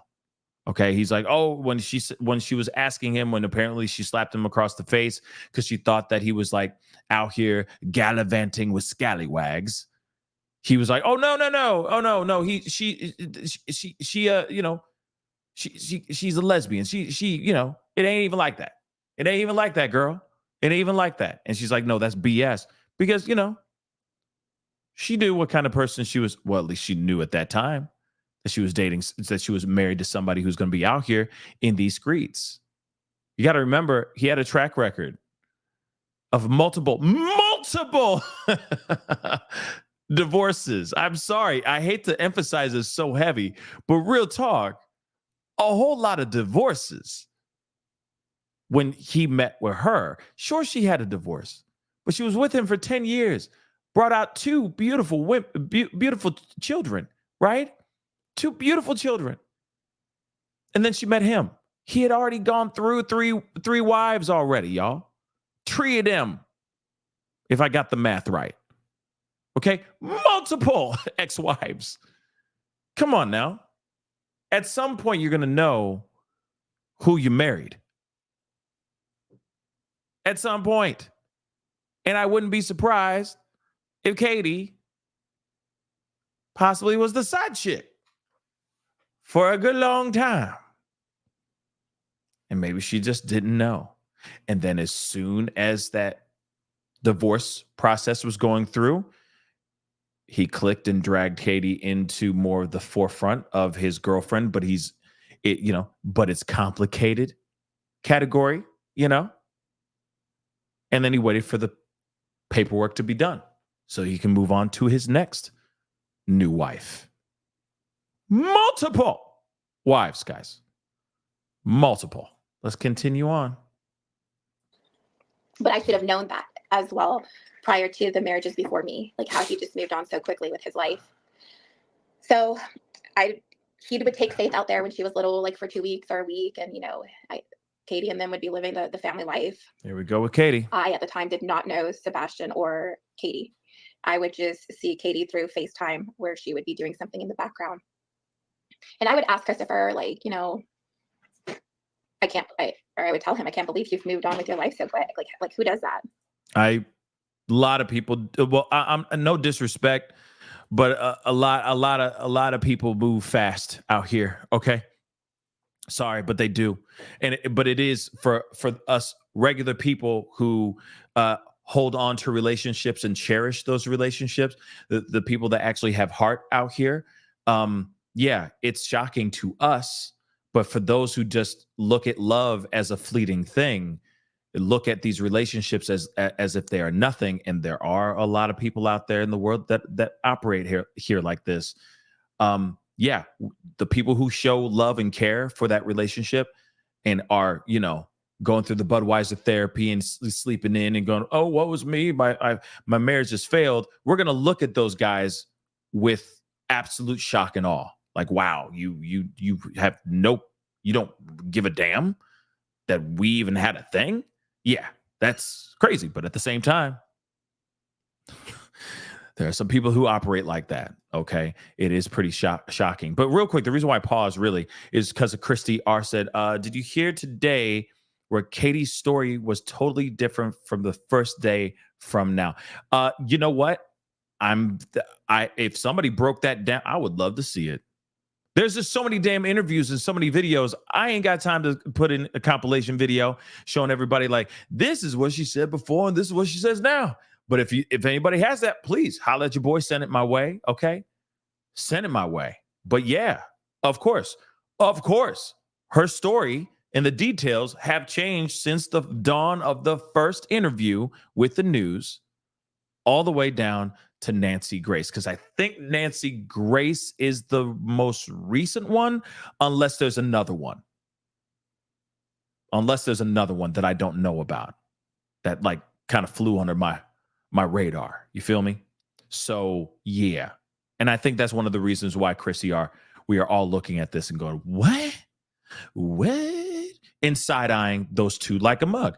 Like I said, if their stories would stay consistent, if they were consistent, really consistent, we would not be side-eyeing like the way we have been. It's the bet that they made. Okay. S-Dubs, they made that bed, y'all. They made that bed. S-Dubs, Pascal, it's been said that this lady was accused of by her children by CP. Wait. It has been said that this lady was accused of being aid.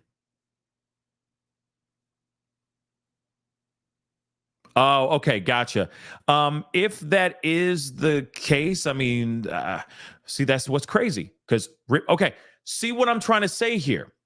Because now there's some serious scathing allegations in the past with Seth Rogers and the allegations about him putting his hands on Sebastian as well in court documents, divorce, etc. During his divorce, okay, and his custody battle with Katie.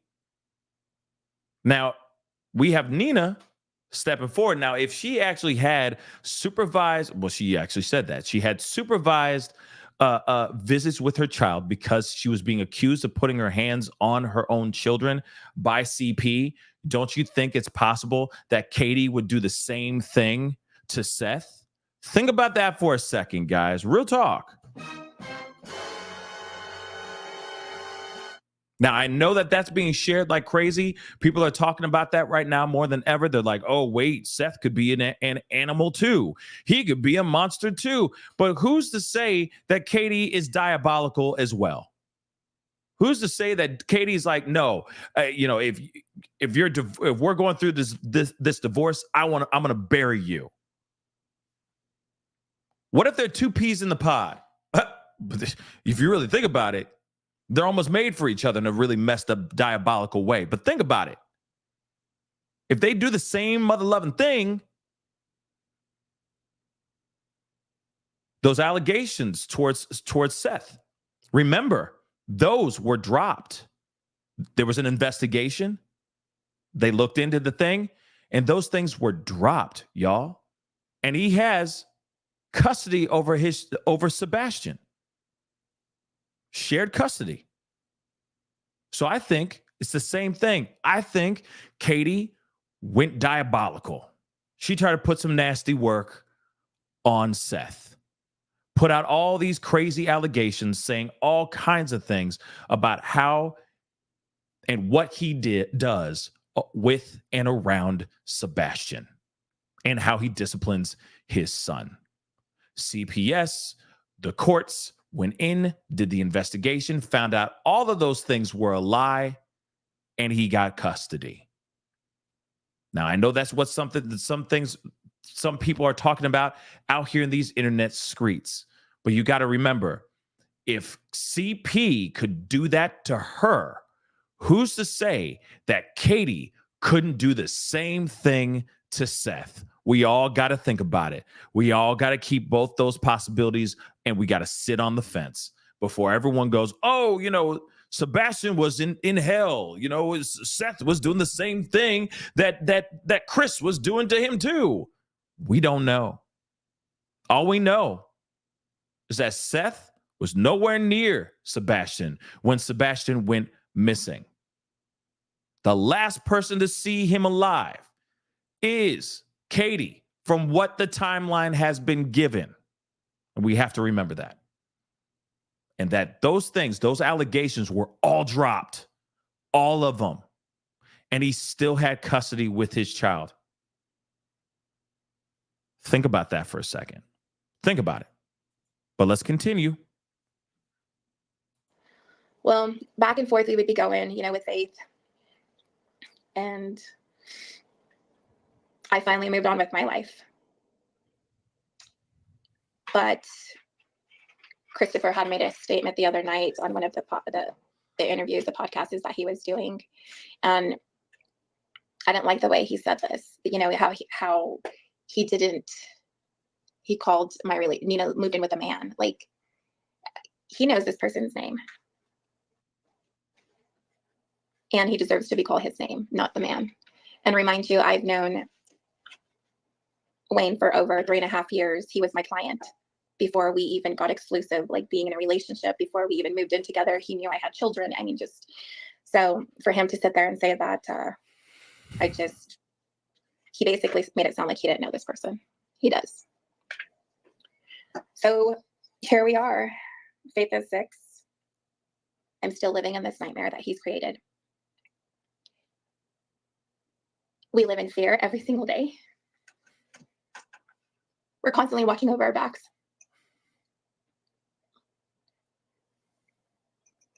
My kids don't even know what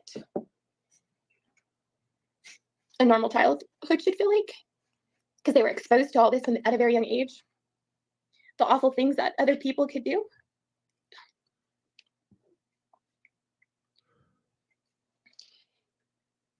My oldest daughter said it best.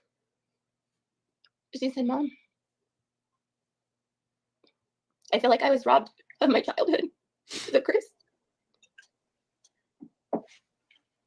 Because of everything that he's done.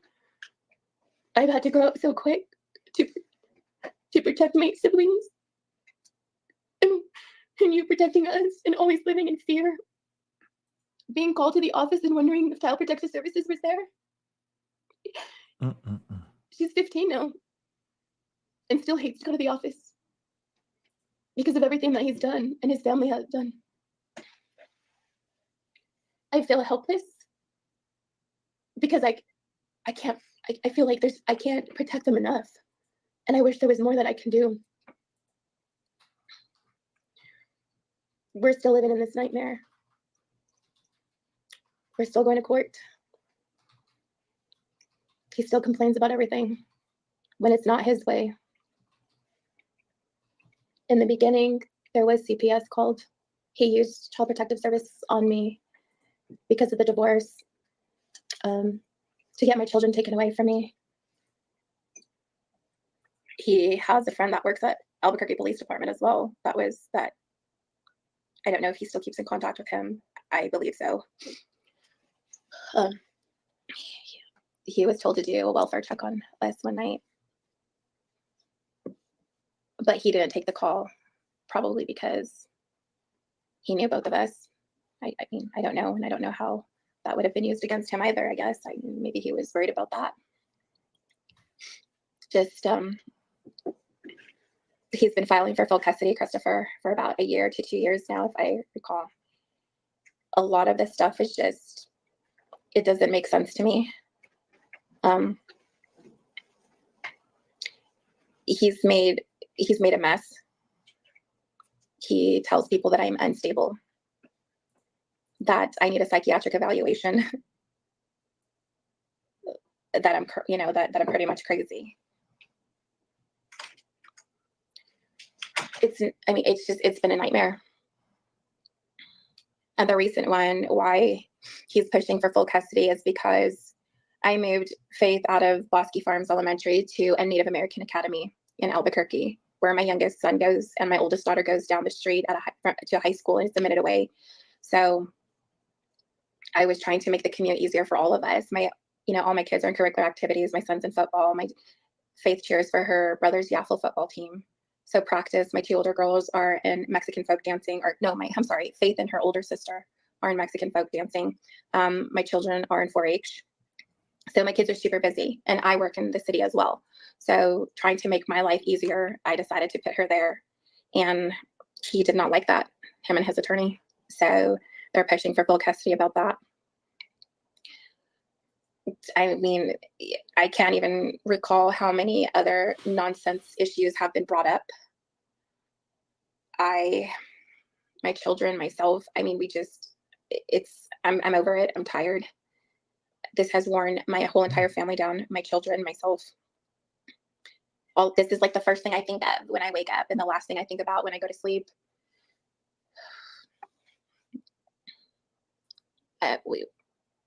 There's no words to explain this feeling. I mean, and on top of that, we were supposed to go to trial March 5th, I believe it was. March 5th. And the first one, March 5th. I went to court January 2nd of 2024. Continuing cases, I had to pay for his attorney fees because I pulled Faith out of Bosque Farms. Although I contacted him through email, he never replied to me. I contacted my lawyer at the time. He never replied to me. So what was I supposed to do? I mean, I had to do what was in best interest for Faith and everybody else. So I ended up paying the legal fee for Christopher because his lawyer complained about that. So then we went to trial. We got a date for trial. Boy, I was furious when I left my lawyer's office. I feel like I hire all these lawyers that never took the bat for Faith and listened to anything that I have ever said. I've always told people in the past, the people that were working for Faith and myself, the kind of person that Christopher really was. Nobody listened. I mean, he's hurt my children. He's hurt my son. He's backhanded my son as well and busted his nose open when he was 3 in the car seat in San Diego. He's did that to my daughter. Wow. He's hurt Faith in the car seat, like I said. It's fallen on dead ears. It's coming up on 7 years. Nobody listens to me. Nobody knows the pain that I went through. Yeah, I'm wondering about that too. How does one do that, right? How does one go and do that? But I don't know. Maybe it's just a really good lawyer. I don't know. That part is kind of wild, in my personal opinion. That's crazy, guys. Crazy. Backhanded her son as well. Yes, Amanda. I mean, like that's like I said, I mean, there's a history of him putting his paws on children in general. In general, he has a history of putting his paws on children in general. And that's not good. Okay. That's the one thing, at least for me. And also learning that he's got lawyers. Okay. He got lawyers. All right. He got connections. Maybe he comes from family money. Maybe he doesn't. Maybe he just has a good job and he just has connections with really good lawyers. But at the same time, those lawyers know exactly what they're doing. Okay. They know exactly what they're doing to be able to finesse in the way that they do. The other part I do want to point out, I didn't get a chance to say this too, Yes, baby kisses. Yeah, that's another way of getting his revenge too, is like making sure that she financially stays like, in the struggle, on the struggle bus. You see what I'm saying? Constantly on the struggle bus financially, because she's always got to pay these lawyer fees and all that. It sucks because she made she made a bad choice in a spouse, in a partner, unfortunately. Okay. At least according to her testimony here, right? Pretty damn sad and pretty bad. But one thing I do want to point out, because I keep on thinking of saying it and then I forget, and then we continue watching because there's so much information. Oh, also, yes, Stephen, somebody by the name of Stephen said, his wife divorced him after 28 years, which I'm so sorry, man. Lo siento, that's terrible. But he said, I didn't make the divorce difficult. Sign papers right away. It takes two to tango. I agree. It takes two to be in a relationship. If the person doesn't want to be in the relationship anymore, why hold them to that relationship? It is what it is. Why make their lives a living hell? Let them go pursue their happiness while you go and pursue yours. You see what I'm saying? I get it if they've cheated and all that stuff. That's infidelity is another conversation in itself. Okay. And yeah, I'd be pretty angry and pissed off if I were cheated on as well. Every person would be in their feels. Okay. But as far as this ain't working anymore, I need to move on. You should move on as well. Okay. I'm going to sign them papers. I'm going to move on, guys. Sign the papers and move on. And count your blessings, right?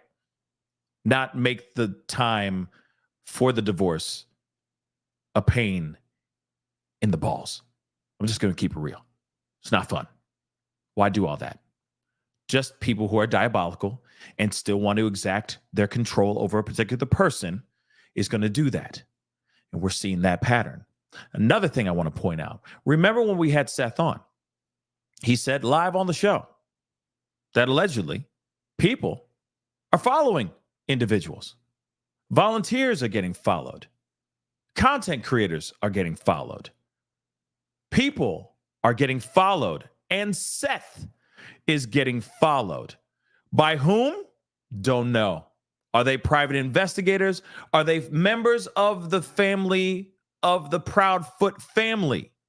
Those are the things I'd like to know. But it's pretty insane that people are out here following other people in Hendersonville while they're out here trying to do the right thing by contributing their time, their precious time and energy trying to find Sebastian. There's another piece of information here too. Notice when I said, hey, it looks like he has a village around him that believes, I guess, that he could do no wrong. Interesting. That maybe those same people are out here harassing volunteers, content creators, and Seth just by lurking in the background. Just lurking. That's weird, y'all. Let's be real. That's weird.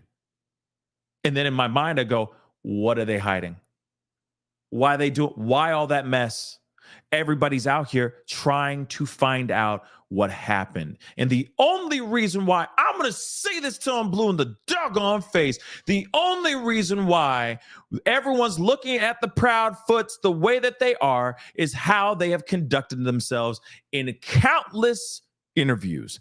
The story keeps changing. The narrative keeps changing. And then they get caught in lies.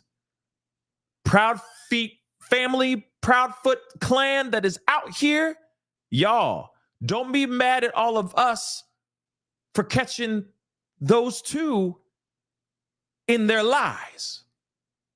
If the timeline was timelining, we'd all still just be sitting here scratching our heads wondering what the hell's going on. But they keep moving the goalpost time and time again. Every single time they get onto on a phone call or a podcast or an interview on camera, and they keep changing the narrative. So don't get mad at us content creators who are asking the same doggone question that everybody else in this doggone world is asking, which is, Did you have something to do with his disappearance? Because you keep saying different things and it makes you look sus as hell. So if you're chasing people around, harassing individuals, back off. Look to the people you are trying your best to defend right now. Tranquilo, and understand that the only reason why people are reacting is because of the bed that they are making right now. And that bed is very, very messy. Moving on. Nobody knows that I live in fear. It's like back and forth. It's like a game to Christopher with Faith. Christopher dangles Faith over my head as if she's like some kind of toy to be played with. She's not a toy. She's a little girl that has feelings and strong feelings. We can't help the fact that Christopher decided to move to Tennessee. He chose that for himself. I've never known of a person that lives in a whole different state and still dictates what you can and can't do to the other parent. He had a choice to live here. He was actually told to move here by the judge. But he lives in Tennessee. He tells me pretty much what I can and can't do still to this day by that court order. So, going back to the trial, I was getting prepared. And I get the call. You get a call. And at this point in time, I'm not talking to Christopher. We don't, I want to make that loud and clear. We do not have a good co-parenting relationship. We don't talk on a regular basis. I refuse to talk to Christopher because everything has to be his way. I don't entertain any of his conversations. In the past, when I used to, and I thought that a relationship between him and we're learning how to co-parent and it's good, it backfired. It kicked me in my ass. Everything that I told, he used against me in court all the time, every single thing. So I had to learn not to trust him. I don't talk to him. So for him to say on some of his podcasts is that we have good, parenting skills, or we know how to talk to, we don't know how to talk to each other. I refuse to communicate with this man. So he calls me that Wednesday and he's like, and I was like, oh great, he's calling. So I just went straight to voicemail. And then he had said 911. Call me. So then I was like, well, it must be emergency. So let me call him. I called him and I said, what's up, Chris? And he was like, he's like, Nina, I got to tell you something. And I was like, and in my mind, I'm thinking, okay, he's going to tell me that the trial, we're not going to go to trial, that everything is going to be done with and we don't need to worry and we can, we don't need to do all this stuff. That's what I'm thinking. And then he tells me, I got to be open and honest with you. And then he pauses like for 6 or 7 seconds. And I'm like, well, I was like, what do you have to tell me? Mm-hmm. So then at that point in time, he tells me that Sebastian went missing. And I was speechless. I have to say I was speechless. And then I went into saying, well, what happened? Like, how did he go missing? Like, what happened? And he said, well, he went missing between 12:30 and 6 a.m. And I'm like, it's thinking to myself, and then, that's crazy. And I said, don't you have security cameras, Christopher? I said, you have security cameras in your house? Don't you? And he paused. He didn't say anything. So then I said, what happened to your dogs? I said, don't your dogs? They said, you have those Yorkies and I said, every time that I call Faith, they said they're barking. He didn't say nothing. So I said, I said, are you lying to me? I said, because thinking in my head, like, are you just buying more time for this trial that's coming up? Like, what other information are you going to find out that you're going to use against me, right? So then I said, I'm going to look this up. And I said, have you contacted your lawyer yet? I said, we still have a trial. I said at 8:30 next Tuesday. And he had raised his voice at me and he said, we're not going. And I was like, don't raise your voice at me. you're not going to disrespect me like that. You're not going to raise your voice on me. So then I said, by law, I said, I have to contact my attorney. And I said, I'm going to email him as soon as I get off the phone with you. And I'm going to tell him that there's a missing child.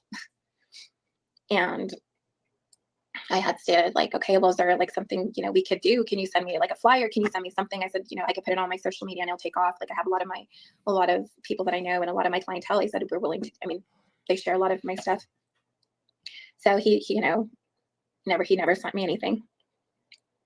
And, he was so worried about his phone, and he had said something. He's like, the fucking cops had my phone, and I had to call Faith, and I told him I had to fucking call my daughter. And I said, Christopher, I said, you need to calm down. I said, Faith is fine. She's with me. I'm her mother. I said, she was with her family here. I said, you don't need to worry about her.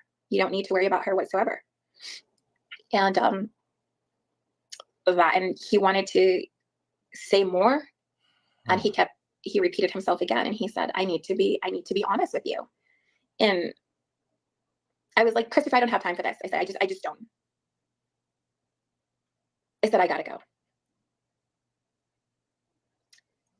And that was it, the conversation that I had with him. I keep kind of beating myself up. Maybe I should have stayed on the phone a little bit longer. Maybe I should have let him talk, but with the experiences that I've had with Christopher in the past, I just couldn't trust him. So then I contacted my attorney the next day, and I told him what was going on with Sebastian. I mean, I was hoping that, and I keep hoping, and we're praying every single day for his return home. But the more and more days that had passed by, the more and more that I got, like, oh my God, like, this is crazy. Like, and the things that didn't make sense to me was why Christopher and Katie aren't looking for Sebastian. I don't know, but I know if one of my babies went missing, I'd be out there searching night and day.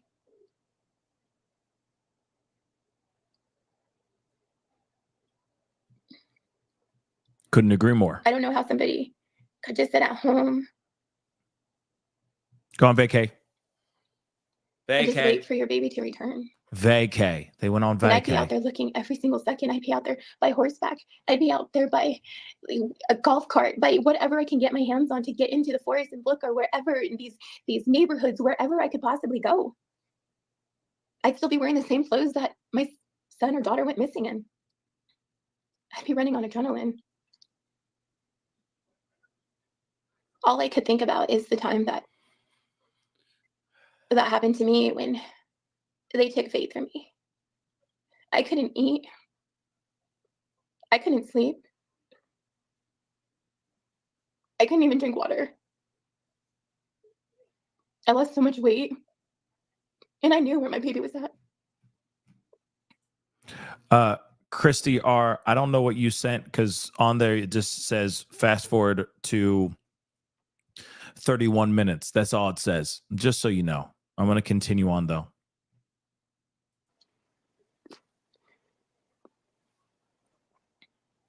And this hits home for us because of Faith. Faith's known Sebastian pretty much half of her life, or her whole entire life.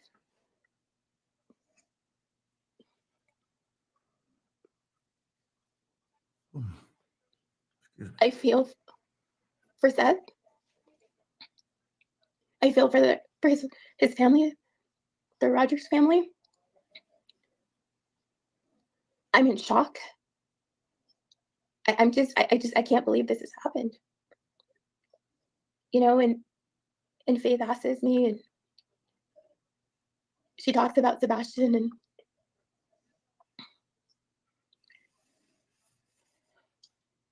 and she asks me, Mama, are they gonna find him? And I tell her, yeah.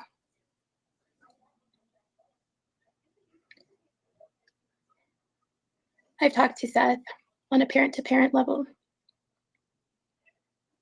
And we talked about some things that, we shed some tears together, and just the pain in his voice.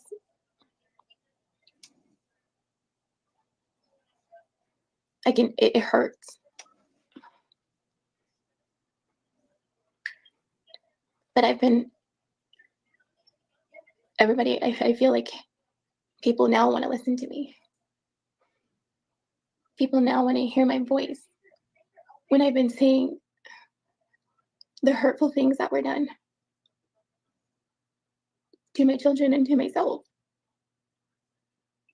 Nobody wanted to listen to me before. And now that this baby is missing, you want to listen to me now? You want to ask me questions now?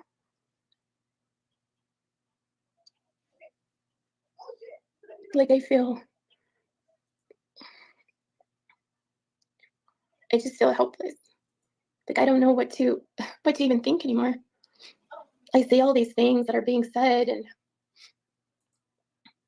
the things that people say, and they have every right to say that. They have every right to speculate. Just like I have.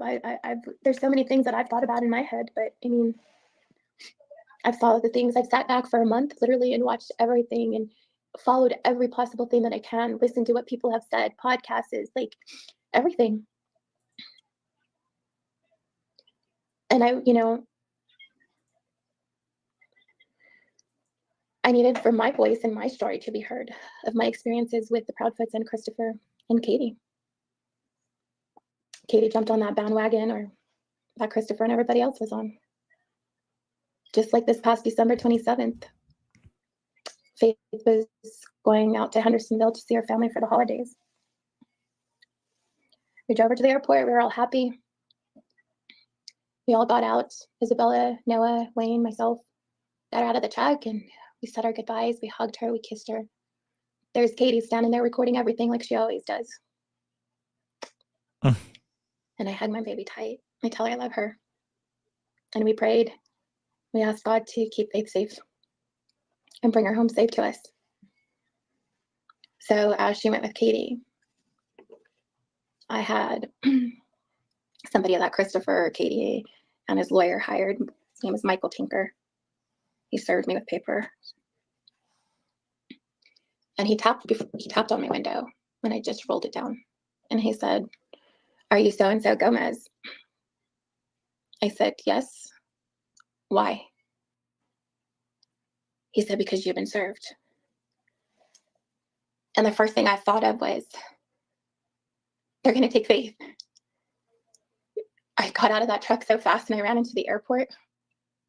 And I was yelling through the airport that she was going to kidnap Faith. Katie and Faith were standing at the Southwest counter. And I told them, I said, "She's going to kidnap my baby." I grabbed Faith on the left side of her hand and I ran with her through the airport. And all I could think about is, I got to get back to the truck. And here comes Wayne, Noah, and Isabel running through the airport just to come and see what was happening. And oh my God, my mom, like first thing she thought of was like, and Wayne thought was like, oh my God, Nina's gonna just lay her out. I ran by, and Katie was coming right out behind me, and the guy, Michael Tinker, he stood there trying to flag me down and still trying to serve me with paperwork. In that moment, I'm just thinking about, they're gonna take my baby and I'm never gonna see her again. So I got to the truck. I called APD. During the holiday season, APD is at the airport. So they came within like 5 minutes. Officer Cordova showed up and was talking about asking questions like what was happening, and asked if I had a parenting plan on hand. And I'm like, wait, I mean, I'm just supposed to carry my parenting plan? I mean, and he said, "Is it his time sharing or yours?" And I said, "It's his." But I said, "Why am I being served?" And still at this point, Michael Tinker was still trying to give me my paperwork and I wouldn't take it. So he got very upset, lifted up the windshield wipers and threw the paperwork right under there. At this point, my kids are crying. What the hell? I'm crying hysterically. What the hell? And there's Katie. That's insane. Smiling away and recording everything.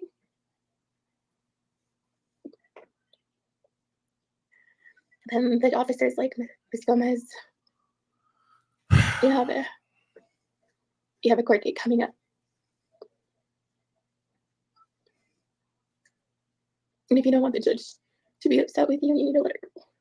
Damn, this is insane. So I get back out of the truck.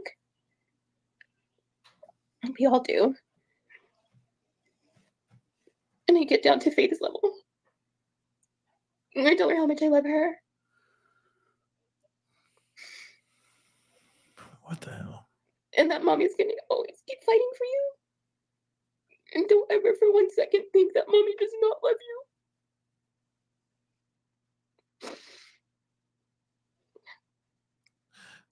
It's insane. I hug her so tight. Because I don't know if that's the last time I was going to see my baby. I handed her off to Katie. And she left. I could barely breathe when I got back in the truck.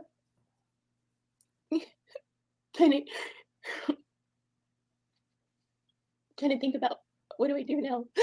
What do I do if she doesn't come home? How am I going to get her home?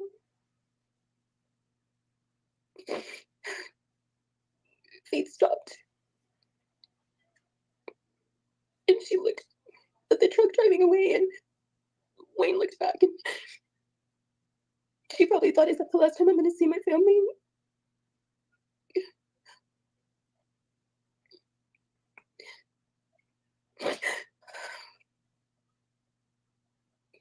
The whole day, my whole world was turned upside down. I thought about everything that played in my head, like a movie.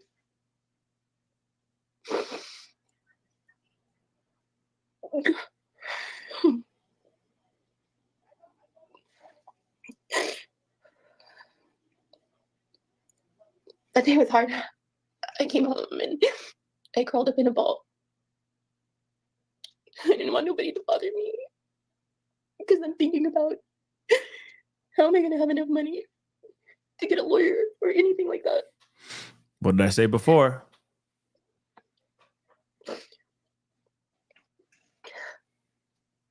So what they did This is messed was up. they hired that server to come and serve me with a court hearing that I already knew about. The one that was going to take place January 2nd. Mm-hmm. So Christopher's lawyer, Christopher, Katie, they all knew what they were doing. They premeditated this again. They wanted me to go crazy. They wanted me to say hurtful things so they can go back to the courthouse and to the judge and say that I was unstable and that I'm mentally, something's wrong. And that's what they did. Christopher and Katie and his attorney asked that I get evaluated by a psychiatric Wow. doctor. What? Yeah, they're trying to set her up. Damn. I ran through the airport saying that she was gonna kidnap her. Ay, ay, ay. But in my mind, I've been traumatized by Mr. Proudfoot and his family.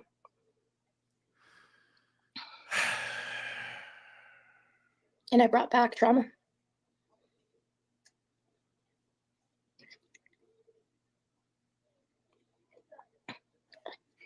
Oh, And now, I mean, we're at this point where diabolical. Sebastian is missing.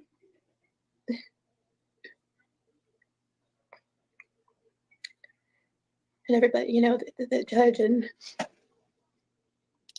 other people are telling me, don't talk about this issue in front of Faith. She's too young. She's traumatized. Christopher doesn't talk about that to her. He doesn't tell her that her stepbrother is missing. Not once has he said anything to her about it.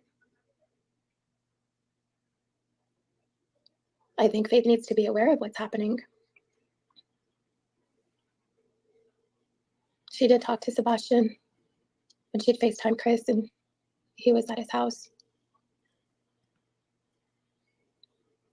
She knows him.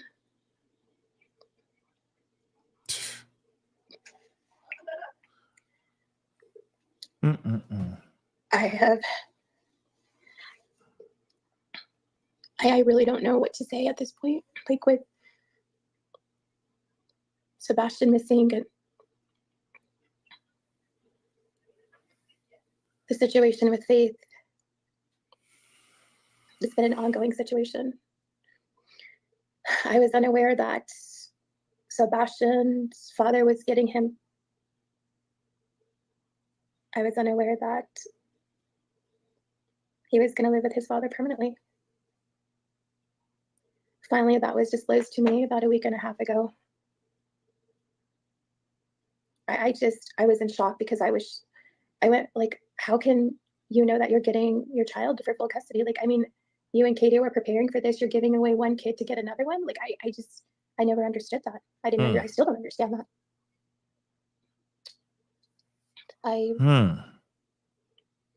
I was in shock when I heard that. And I also,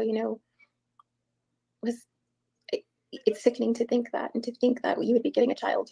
Why would you take Faith away from everything that she knows? Her mom, her siblings. She calls Wayne dad. She says, that's my daddy Wayne. Her grandparents, like everything.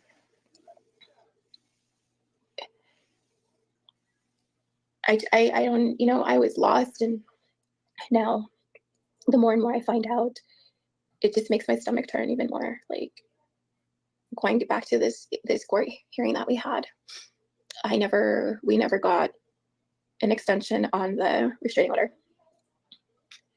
But I believe that we should have. I did, because I don't know what Christopher nor Katie or the Proudfoots are capable of doing. It's, for all I know, they could take Faith from school. I do right now have temporary full custody of Faith till we go back to court. I mean, I talked to Seth, and I've always told him, reach out to him, and I let him know, we're here, whatever you need, let us know how we can help you. And I remember him telling me the first night that I reached out to him, or he reached out to me, and he said, you can help Sebastian, and you can help me by keeping Faith there and keeping her safe. When you hear that from another parent in a situation that's going on,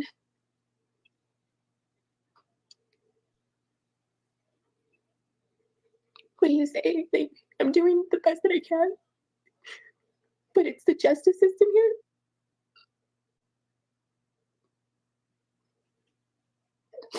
My biggest fear is that somebody's going to make a decision for Faith and she goes out there. And what am I going to do? What if something like this happens to my baby? Are you going to tell me I'm sorry, Ms. Gomez? I made the wrong decision? The justice system has failed a lot of kids, has failed my kids, and it's also failed Sebastian. I've been fighting this since Faith was a newborn, and I'm still fighting it. I don't know what it's going to take. I don't really think anybody really cares the decisions that they make for children, because it's not happening in their personal family. They don't know somebody. It doesn't hit home. It'll never happen to them. A lot of these people would always tell me, don't show your feelings in court. Don't be emotional.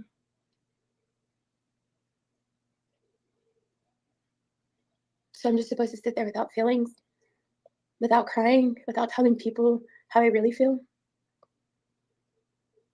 I feel like a lot of these also, because there wasn't enough creamer in their coffee for, a lot of these judges that make these decisions, and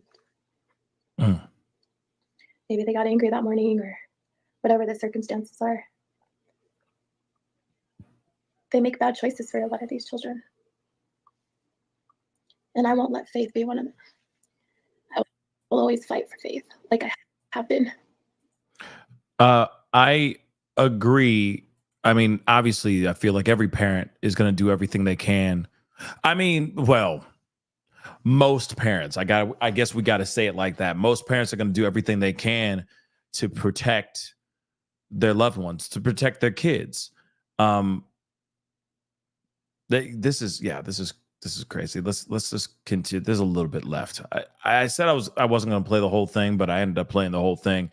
But if you are wanting to see the an uninterrupted version of it, please go to Trev Time, to his YouTube channel. Go check it out. You'll be able to watch the whole thing without like my commentary and whatnot. Let's finish the rest of this real quick.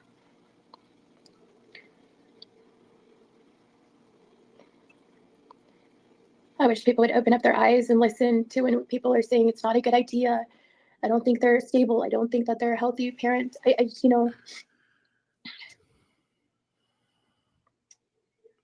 look at what happened to Sebastian.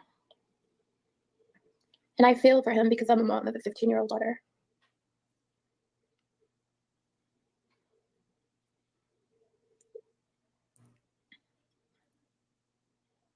I hope and we pray every single day for his safe return. If there's anything that I would say to everybody is look out for one another, look out for your kids.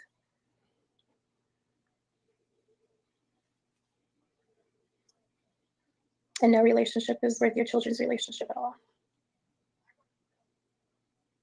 At all.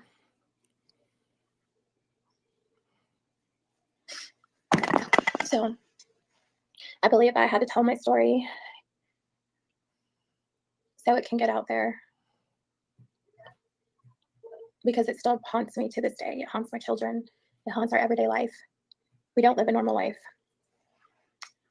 We are always living on the edge because of Mr. Proudfoot. I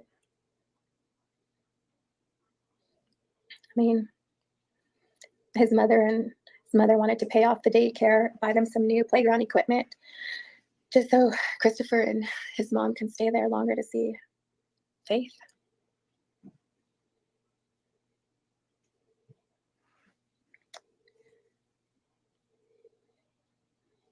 I mean, I'm sure. I mean, my mind is all foggy right now because thinking about everything that I've went through. I'm sure I left some bits and pieces out. But I know what I've experienced, and it wasn't a good experience at all whatsoever. So that's our story. There it is, guys. That's the whole thing. Her whole testimony. Okay. I mean, there's a lot to dissect. There's a lot to take from this. This is, we have to say it. Okay. I know that there's a lot of people in here that are saying, oh, my heart goes out to her. She's so strong, so on and so forth. But I need to make this abundantly clear, like I said in the very beginning of us watching this to the end, that this is only one person's side of the story. This is her version of her experience with this man. Obviously, Chris has a different side, I'm sure, if not very much the same. But his perspective and what he has seen on the other side is going to be a different take. You got to remember, there's two sides to every story, and then there's the truth, right? There's that person's story, there's this other story, this other person's version, and then there's the truth. So in between those, the two of them will be some sort of truth. But the fact that the information that we've heard so far from her alone is very scathing. It shows a pattern. It shows that this man is diabolical and his influence runs deep. Let me repeat that again. His influence runs deep, allegedly. Let me just say that too. But we are also hearing about his influence seeping out here. Like I said, content creators being followed, Seth being followed, volunteers being followed, so on and so forth. So you have to keep some of these things in mind.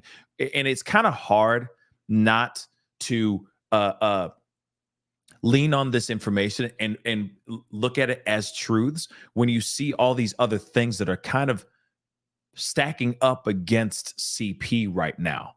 Let's keep it real. Let's not forget the elephant in the mother freaking room. Where is Sebastian?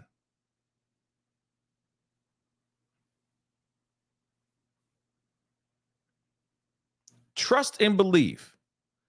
If Sebastian was not missing right now, we would not hear anything from Nina. We would hear no story about her, about this mess, the messy custody battle, the messy divorce, all the stuff that's going on with her daughter Faith, about her fleeing to New Mexico and all that stuff. We would never hear any of this stuff.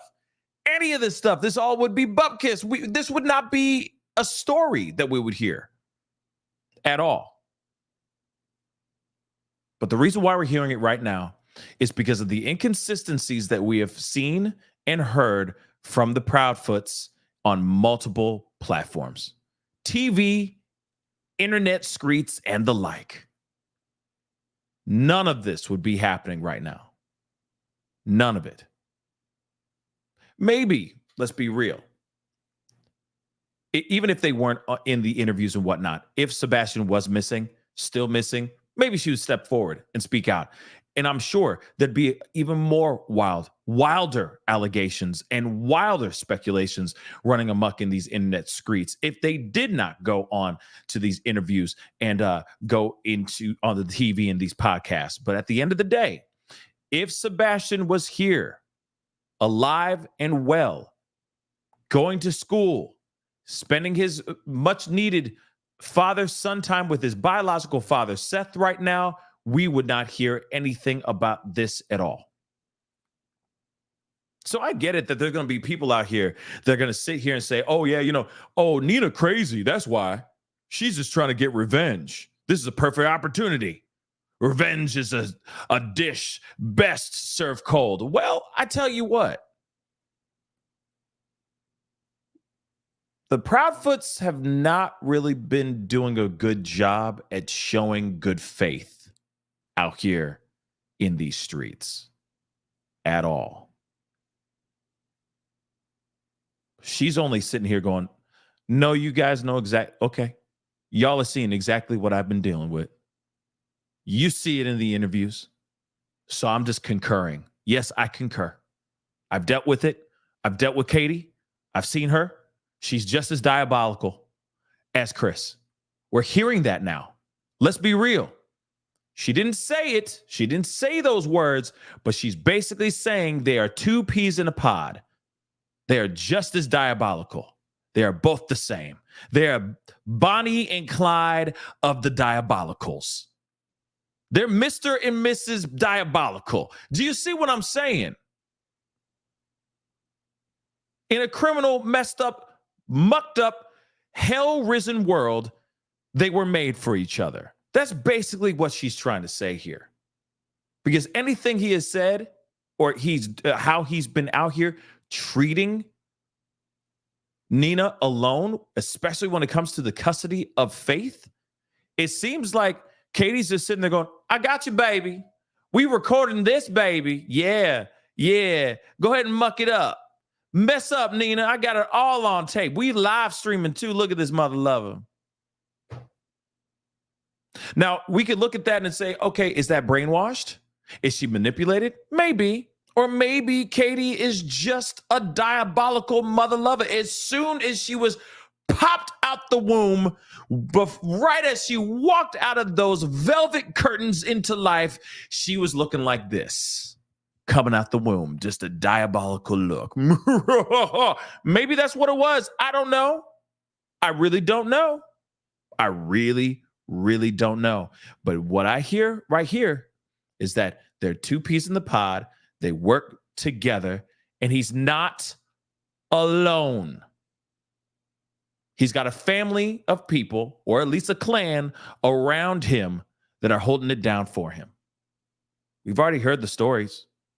We can't deny that volunteers are being followed. There are threats being made to certain search groups, organizations. Seth is even being followed out here in these streets as he's out here operating, doing everything he can to find Sebastian. What's up with that? Then what's interesting is even while they're in the middle of doing all this, they're still fighting to take custody of Faith as well. Does that make sense? Once you sit there and go, we need to cut everything off. Like, listen, we're busy trying to find Sebastian, Katie's son. We need to figure out what's going on with Katie's son. We need to figure that out before we start doing all this diabolical stuff and making her life making Nina's life a living hell again. You know, why don't we take some time to stop making her life a living hell for a second? You know, we need to figure out what's going on with Sebastian. But no, they're still continuing on. They're still operating out here in these streets, still trying to make it a hard time for her instead of actually wondering and out here in these streets looking for Sebastian. Does that make sense to you guys? Does it? Like I said, it's not just only them moving the goalpost from one end to the other consistently and consistently putting inconsistencies in their stories and in their conversations in these interviews. But it's also the fact that they're not even showing up, boots on the ground, trying to find Sebastian. That tells me something too. Oh, let's not forget they on vacay. Or at least they're back. They're apparently back home now. That's what I'm hearing. But they were on vacay for a minute. You know what I'm saying? They went on vacation. Why? Because he was worried about his job? Are you kidding me? So you drove all the way there in an RV near Memphis in an RV because he was worried about his job? Come on, miss me with that nonsense. You know, he could have just made a phone call. This is what the technology's for. Remember these things right here? These doggone things? Amazing cutting edge technology. Guess what? You open up this thing. It's a phone. You open up this thing, and in the thing, you can dial a number like your job.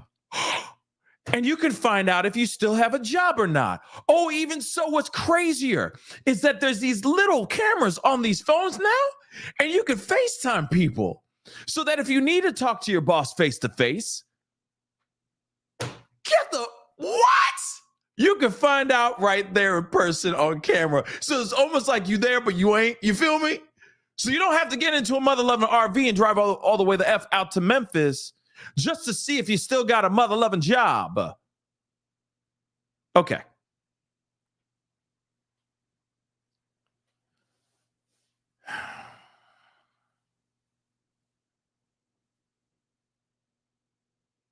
I mean, am I crazy? I mean, I know I'm crazy, but am I crazy in these thoughts? No, we had to go down there, for the job. Where it's on the fence. That's the one thing that's crazy is that they say he was on, they got into the RV. This is what he said in the Nancy Grace interview. Yeah, we went over there before he actually mentioned that. He said, job's still on the fence. Don't know if I still got the job, right? In the beginning of the interview. Then later, she's like, so I understand that you are not at home. Are you? And he's like, no, ma'am. We are currently in our RV in an undisclosed place. Like they're the mother-loving president. I'm sorry. Okay. Like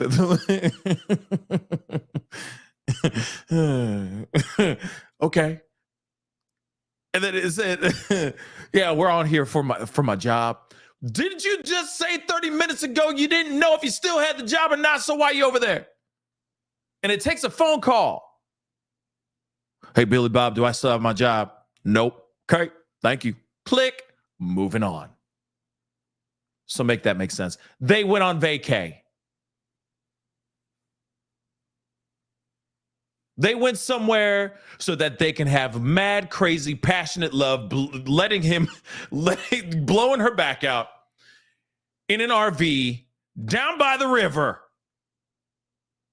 Sorry. They went to have vacation stuff. You get stups. Stupin. You see what I'm saying? I said it, dag nabbit. I don't give a damn.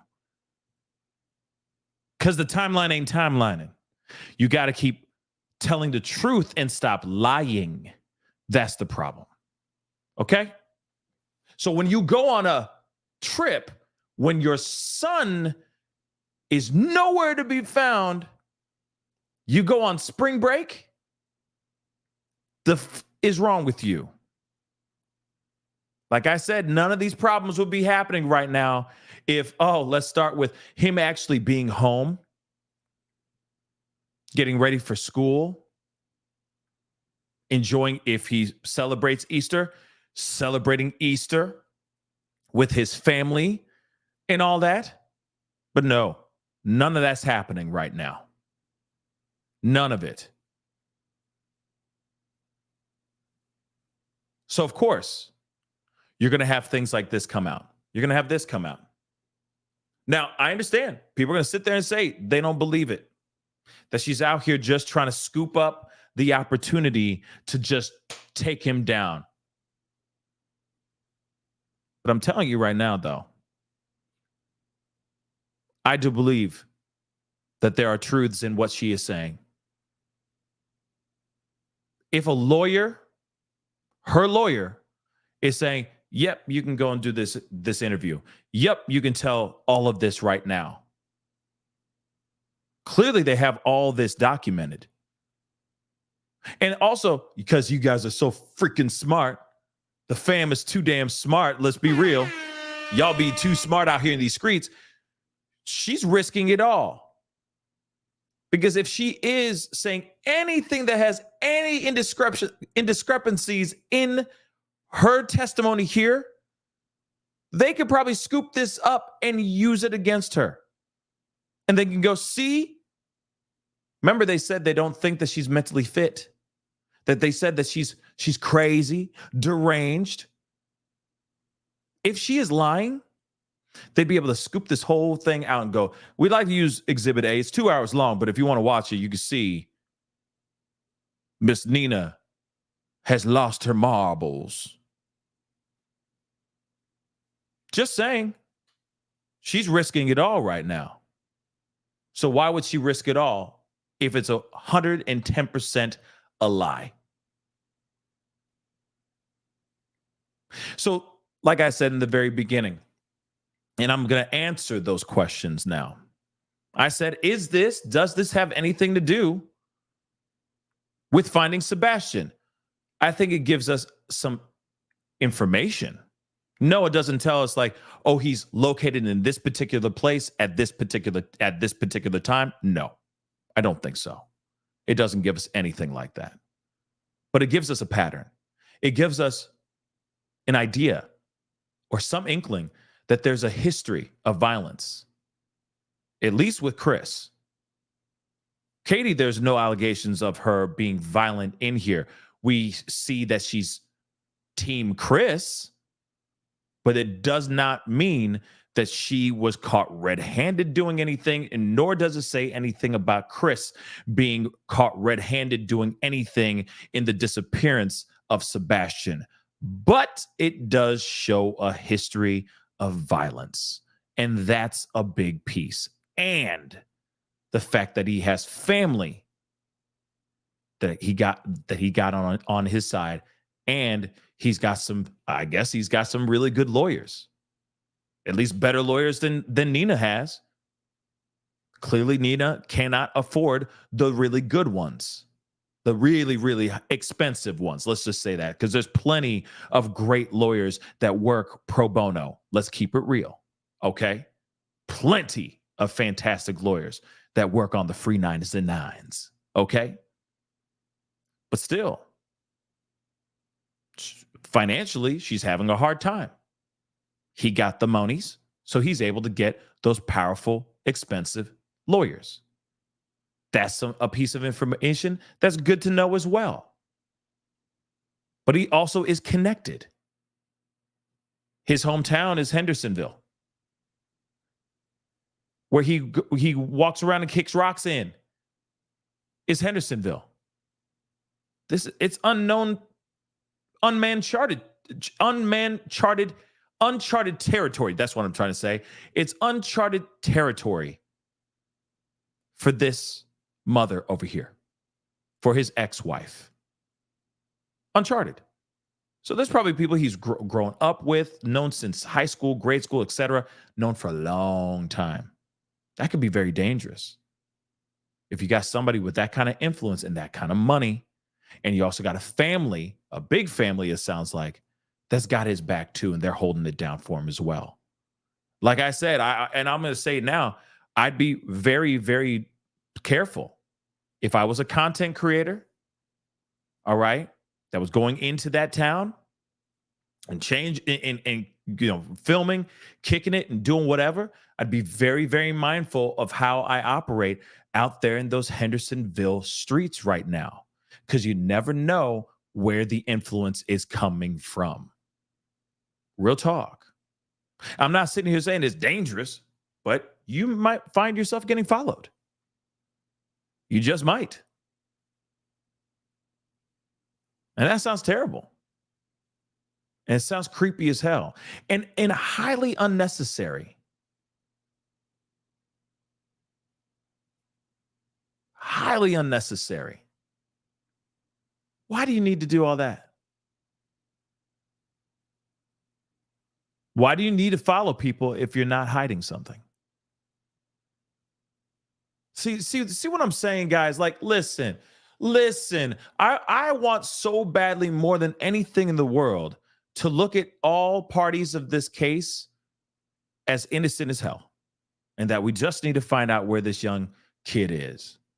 But at the same time, we don't know where he is. He left without a trace. And we got family of parents, step-parents or stepdad and mom out here saying things that don't make sense, saying things that don't line up. And then on top of it, you have people getting followed, threats being made, etc. What's up? What's going on here? Hell yeah, I'm side-eyeing the situation. Hell yeah, everybody out here is asking all the same old questions, in my personal opinion, the right kind of questions, because everything seems odd. Everything's weird. If they were just grieving, nervous, scared parents, gave us everything that was the truth, gave us all the facts, we'd be all looking at this situation differently. And Nina would not be out here making a video like this. It's the bed that they made, guys. It's the bed that they mother loving made. Now, you know what? I'm going to do this. F it. I'm going to do it. All right. I'm going to open up the phone line. Can't talk, but I'm going to open up the phone lines for a brief minute. All right. Like I said, I get it. There's people out here that are going to sit here and say that, they didn't do, that they're innocent and all that. I get that piece. I do. And still, in a court of law, innocent until proven guilty. But at the same time, court of public opinion, what they're saying out here, they just need to keep their mouths shut, it sounds like. And if they're watching the show, that's what I would say. Proudfoots. Keep your mouth shut. It's not helping you. It's making things worse. And actually stay home. Don't go on a little vacation. Like I said, why would you go out here and do all this crazy stuff? You know what I mean? Why would you go and it's just so stupid. It's so stupid. Real quick before I open up the phone lines. Real quick before I open up the phone lines. All right. First off, Kelly, thank you so much for becoming a member. Welcome to the family. I really do appreciate it. Okay. Ava, thank you so much for the 5 in missing kid cases. All parents undergo public scrutiny. Interesting that some of us seem to be angry and expect different from CP and KP. Actually, you're right. It's true. Parents do end up getting, parents of missing kid cases a lot of times do undergo public scrutiny for sure. But then a lot of that ends up dying down when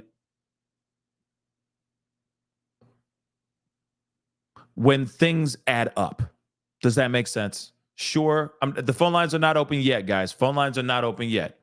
Phone lines are not open yet. Sorry. Hold on. I got a couple super chats I need to get through and all that.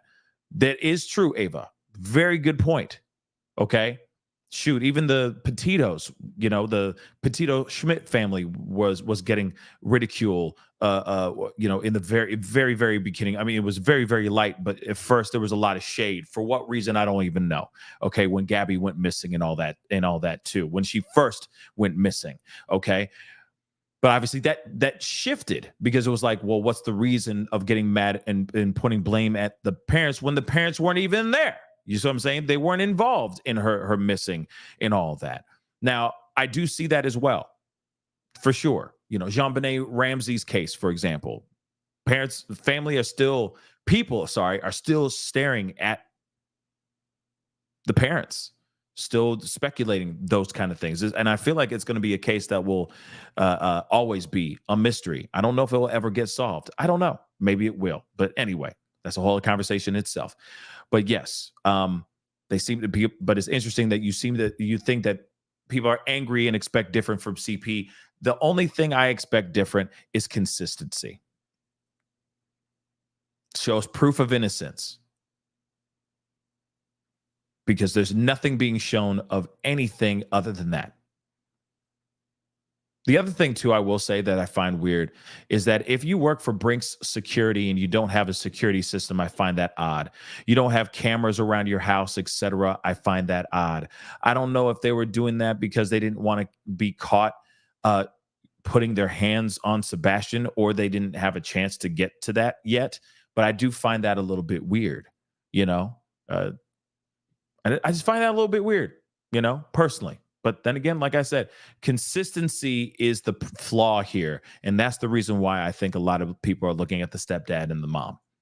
Okay. Tipsy, thanks so much for the 5. He has a village. We have an army. Damn right. Damn right, Tipsy. Chrissy. He made a point to say Nancy's show. He called the cops and knew how to bypass steps with sheriff's office. I don't know what streps is, but yes, he did say that he called the cops, but I feel like that's the reason why the cops are not looking at him in any type of fashion. They're just kind of like, all right. But he called the cops and he was in Memphis when he called the cops. So it's not like he was physically there, so on and so forth. It's very, very interesting. But then again, I feel like he is telling the truth about being on the job in Memphis when Sebastian went missing. I don't know if he had anything to do with his disappearance, but I think he knows exactly what happened or where he is. That's what I think. Okay. Warhol, thank you so much for the 5. It's Chris, not Seth, that's taking Nina to courts. Yep, that's true. Make sure everybody knows that as well. It's Chris. Okay. I just saw a comment getting this confused. Oh, okay. Thank you so much for the clarification. Bendita, thank you so much for becoming a member. Welcome to the family. I really do appreciate it. S-Dubs, thank you so much for the 5. Watching, sharing the links. GFM helps keep Sebastian's name out there. And that is how this info helps. If this is true, Sebastian was in danger, allegedly. I'm leaning on the side that I think he was in danger. I do. And I think he was in danger for a long time. And I think that for a while, maybe not a long time, but for a while, CPS was called on him, etc. That's no bueno, in my personal opinion. And of course, CPS was called on Chris before that as well, in New Mexico as well, and that's a problem as well too. Like I said, this man has a history of violence, and that could be a part of this. But it could be his influence that lingered in that household when he would go on his long trips for his job. That's what I think. That it's Chris and Katie. It's not just Chris. It's Chris and Katie. It's both of them. I think it's 2 peas in the pod. Chrissy, thank you so much for the 2. Sebastian went missing just before CP court. Yep. Interesting, right? Very, very interesting indeed. Nicole B, thank you so much. 125. Yeah, we're at 125, 125,000 subscribers. It's wild, y'all. You guys have been amazing. The family just keeps getting bigger and bigger. It's been amazing. So thank you guys so much for becoming a part of the family and part of the show. Like I said, without you guys, the show would be not here. It would not exist. Mom did it. Chris is innocent / covering. I'm thinking that's kind of what it. I don't know if he's innocent, but I think he's covering for sure. That's my theory. She's the last one to see him. She's the last one to see him. She took him on a huge day, Sunday. She did all these great things with him. He had the time of his life. He had a great time. And then all of a sudden, the very next day, he just vanishes like a pink mist. That does not make any sense, guys. So did she give him the time of his life as if it was like his last goodbye? I don't know. And it's messed up to even think that. But man, crazy. Crazy, crazy, crazy. Got to ask these questions. When there's inconsistencies, sorry. The wheels just keep on turning. You know what I mean? But moving on. Misty, thanks so much for the 5. In my opinion, C, K are behind Sebastian missing. Yeah. C's the type to unravel when someone doesn't do what he demands they do. My heart goes out to Seth. Yeah, I agree. We're seeing that pattern for sure. Love. Great song. Music Soul Child, just so you guys know. But anyway, there's the divorce court paperwork that is public. Yeah, I'm going to have to take a look at that when I get more time for sure. Kelsey, thank you so much for the Canadian 5. Hopefully you're enjoying the maple syrup in the boats. Is that what they do in Canada? In Canada? The maple syrup? Ain't it? Moving on. Nina is probably thinking this could be Faith. Yeah. And interesting how they're trying to get her while Sebastian is gone. Do you see what I'm saying? Like they're trying to, at least the way from the outside looking in, it seems like they're trying to substitute, take one child, like as one child is gone, they're going, hey, can we get this child now? Then we'll have our perfect little family. Everything will be perfect. And I think that's really jacked up. Okay? Really, really, really jacked up. But before we go into the phone calls, I am so sorry. That was a false alarm. I'm a jerk. I know.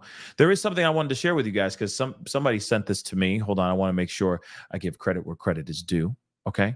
The Fashion Police sent this to me. Okay. And I wanted to share this with you guys. And this is interesting.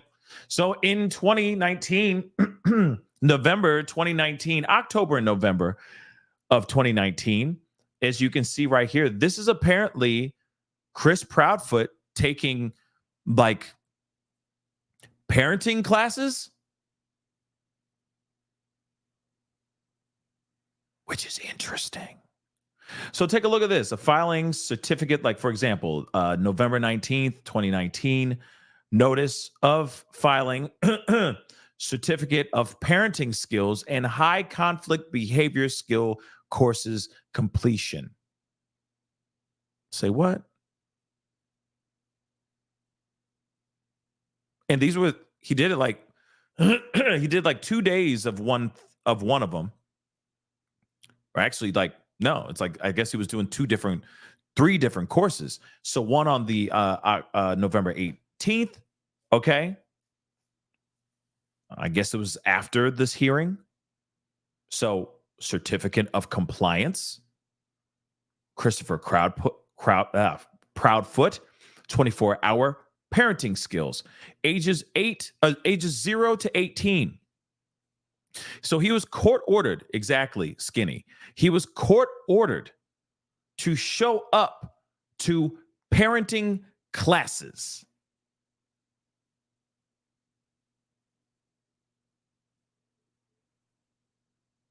Interesting.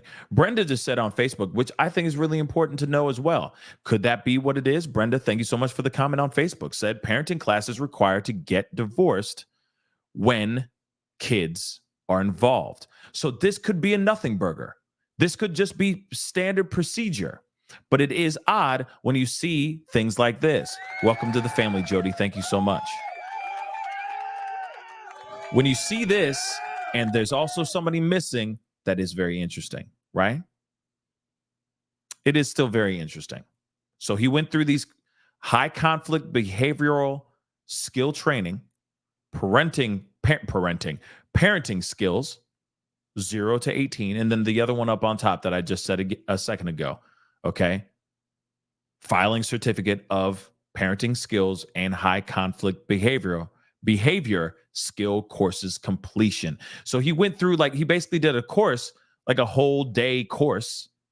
And then he got the certification saying that he completed. See what I'm saying? He completed the course. So a full day. He took a whole day. I'm sure it was probably like school, 9 to 3 or whatever the hell it is. And then he got done with all that. And then the very next day, he probably had this little thing like, congratulations, here's your pamphlet. You completed it. Now you can send that to the court to show that you did what needed to be done, so on and so forth. So that could really be it too. Okay. So again, it could be nothing, but it could be everything too. Might as well just share it just in case. Okay, guys. Now I'm going to open up the phone lines. We are going into speak on it. Like I said a million times before, I'm going to say it again. Keep it nice. Keep it short. Keep it sweet. Keep it respectful. If you're an ass, I hang up on that ass. That's all it is. Okay? It's as simple as that. Give me a call. Love to hear your thoughts on everything that you've heard here. One of the main questions I'm going to ask, do you believe it? Do you believe in life after love? I'm just curious. I could feel something inside me say, I really don't think I'm strong enough. No.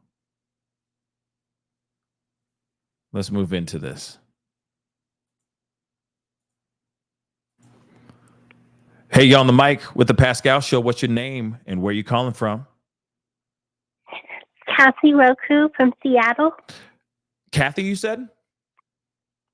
Cassie, yes. Cassie, what's on your mind? Speak on it, sweetheart. Thank you so much for your show. Thank you. I just wanted to mention it and ask, Seth was on another channel this afternoon. Okay. And he was pretty much breaking down. And I just want to ask everyone to just please pray for him. And if you want the channel name, I can tell you, or I'm sure you can. Oh, I'm sure it's been said a bunch of times in the chat. I'm assuming it's T-Rev. Yeah, yes. I'm assuming it's T-Rev. Yeah, because everybody's been. If you write this down, go ahead. If you write it down, it's the phone call starts at 3 hours, 33 minutes, and 33 seconds. Okay, but aside from that, what are your thoughts on this whole thing? T-Rev does really great work, but we're not here to talk about that. We're here to. I'm asking you guys. No, I wasn't trying. I was just trying to tell you, just ask people to pray. Okay. Yes. But what I feel is, number one, from Nina talking about his Chris and his family and the pattern, and then now we have people have his parents on camera chasing people that, YouTubers and everything. It's on camera and searchers. Yes. Go ahead. I honestly think that, I just think that some of an organization could have been hired, could have been infiltrated with the parents to make somebody, and just like Seth said, somebody's following them. somebody's following people because they don't want Sebastian to be found. Interesting. I'm not going to say who, but you know, come on now. And also, Chris going to court, and the little girl saw Chris hit Sebastian. So he could be hidden away or done something with, because Chris doesn't want Sebastian to talk. I'm thinking, because of the custody battle that's coming up, or that was supposed to come up. I don't know if it's still going on, but the one that was supposed to come up for Faith, yes, I mean, he could be a witness. So I don't know. It just seems a bit odd. But go ahead. Yeah, go ahead, Cassie. Go ahead. And there's rumors out there that his parents have taken a trip right now, like to Alaska or somewhere. Oh, so I thought last I checked, they're back in town, like they're back home, unless that's changed as of the last 12 hours. Seth's mother. That's Seth's mother. That's back in town. Interesting. I'm gonna have to take a look at that. I'm gonna have to look into that, because I don't want to put out. Hold on. Anyway, there's something. Hold on. I don't want to. Cassie, hold on. I don't want to put out information that's not true. You know what I mean? I want to make sure that it's accurate and everything. Because last I checked, the Proudfoots have come back home and they are in their home. But if they're in Alaska or something like that, that's a big surprise to me. No, Chris's parents. I know that Chris and them are back home, but Chris's parents have taken a trip. Oh, the parents. Chris's parents are out of town. They're in Alaska. Yes. Okay. Well, that's good to know. But I'm just saying it's all fishy, and you know, it's like if it doesn't make sense, it doesn't make sense, and the truth never changes. That's very true. That's very, very true. And thank you so much for your show, and I'll let the next caller come in. Thanks so much. Thank you, Cassie. You stay blessed, all right? You too. All right. Bye-bye.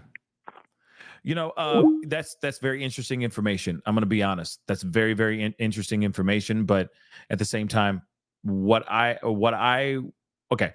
First off, guys, go check out T-Rev's interview or conversation with Seth when the show's over, or whenever you get time.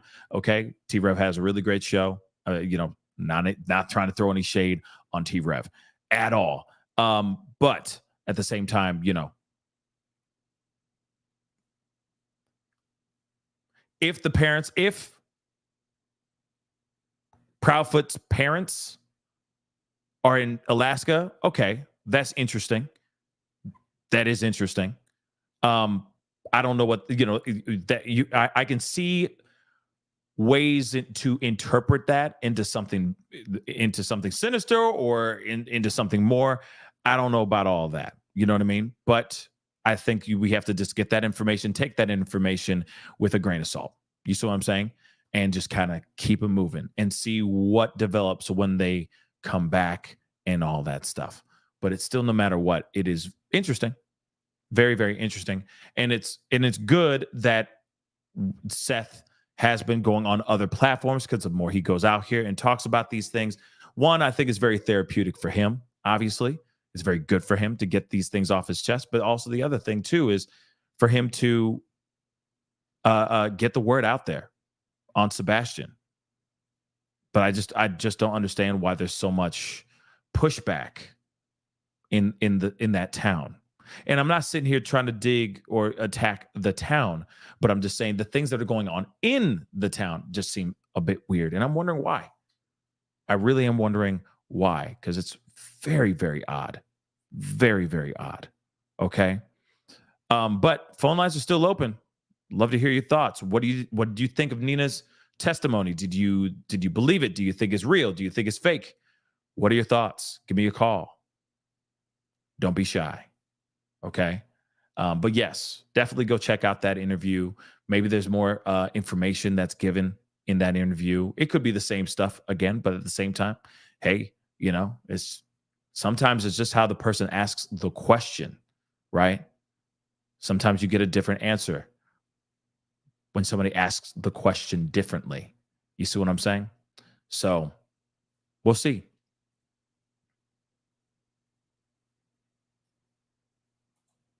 Michelle, you ain't wrong. A lot of rumors are out there, but there is also truth. We just have to find the truth. You're absolutely right. Right. And what Cassie just said a little bit ago is absolutely right too. There's going to be truths in like lies. There's always inconsistencies in lies, but there's consistencies in truth. You see what I'm saying? So, and that's the problem. There's been nothing but inconsistencies with the Proudfoots interviews all day long. Okay? All day long. Baby kisses, I appreciate it. Thank you. But in the meantime, while we're waiting for a phone call, let me grab these really quick. Kerry, thank you so much for the 15 Australian. Good day. Appreciate it. Chris and Katie are not looking for Sebastian because you don't look for something you already know where it is. In my honest opinion, yep. Let me just do that really quick. This is an Australian horn, you know? You call that a horn? This is a horn. You know what I mean? Hold on, let me close this really quick. But thank you so much. All the way from Australia. Appreciate it. Let's get this. Hey, you on the mic with the Pascal Show. What's your name? Where are you calling from? My name's Chris from Indiana. Love the show. New to the show. Thank you, Chris. I'm not going to take much of your time. Shoot. I just want to know what's going on in this case. I've been following other cases along with some other things, but could you just, I'll hop off, but in a nutshell, tell me what's going on here in this case, please? I'll see what I can do. It's a long one, but I'll see what I can do, Chris. All right? Appreciate you, brother. Appreciate you. Peace. Thank you, brother. Okay. Let me see what I can do. Let's see. Where do I start? I guess we start from the beginning. February 26th, young kid, 15-year-old Sebastian Rogers went missing out of his home. His parents or his step-parents, his stepdad and his mother, okay, called the police. Stepdad was in Memphis. Mom was home. She's the one who actually discovered that he was missing. He walked in. She walked into his room the morning of that Monday morning, seeing that he's not there. She freaks out. She initially first calls the step-husband, Chris Proudfoot. They call police. They go on to this long, so far, still to this day, this long search for Sebastian. Things have gotten really crazy as of late because of the information that has been out here, okay? The information that has been out here has been inconsistent. We've had the Proudfoots, that's Chris Proudfoot, who's the stepfather, and Katie Proudfoot, which is the biological mother of Sebastian Rogers, going on countless interviews. In the very beginning, it was just one interview that they did with the news that kind of set this whole thing on fire because the information that they gave us was strange. Sebastian was missing, was not wearing any shoes. Last thing that he was wearing was all black at the time. No real details on how or what he was wearing, just wearing all black, and he was missing, and he didn't have shoes on. The police dogs did not catch a scent or find a trail of Sebastian in or around or anywhere near the house. Surveillance footage from outside the house and in other parts of the town have not caught one image of this young boy. Police went into woods and were searching for days, if not weeks, in that area. In fact, their search got clicked and dragged into Kentucky, where they were in the state of Kentucky, and they were in a landfill, searching through a landfill trying to find Sebastian. All the while, we had the Proudfoots doing interviews. Like I said, they did their first interview, and a lot of people reacted side-eyeing the hell out of the Proudfoots because of how those interviews were. And those interviews were, or at least the first interview was still very weird, very odd. But then they did another interview. And that one was with hands. We've been calling it hands. And it's very odd. Didn't make any sense. Now, I understand that before these interviews, they did a podcast beforehand. And even in that podcast on a YouTube channel, it was still very odd. It was a much smaller platform, much smaller show, but they were putting their 2 cents in there. And it seemed like people, the court of public opinion was sitting there going, this is not making any sense. There's inconsistencies here.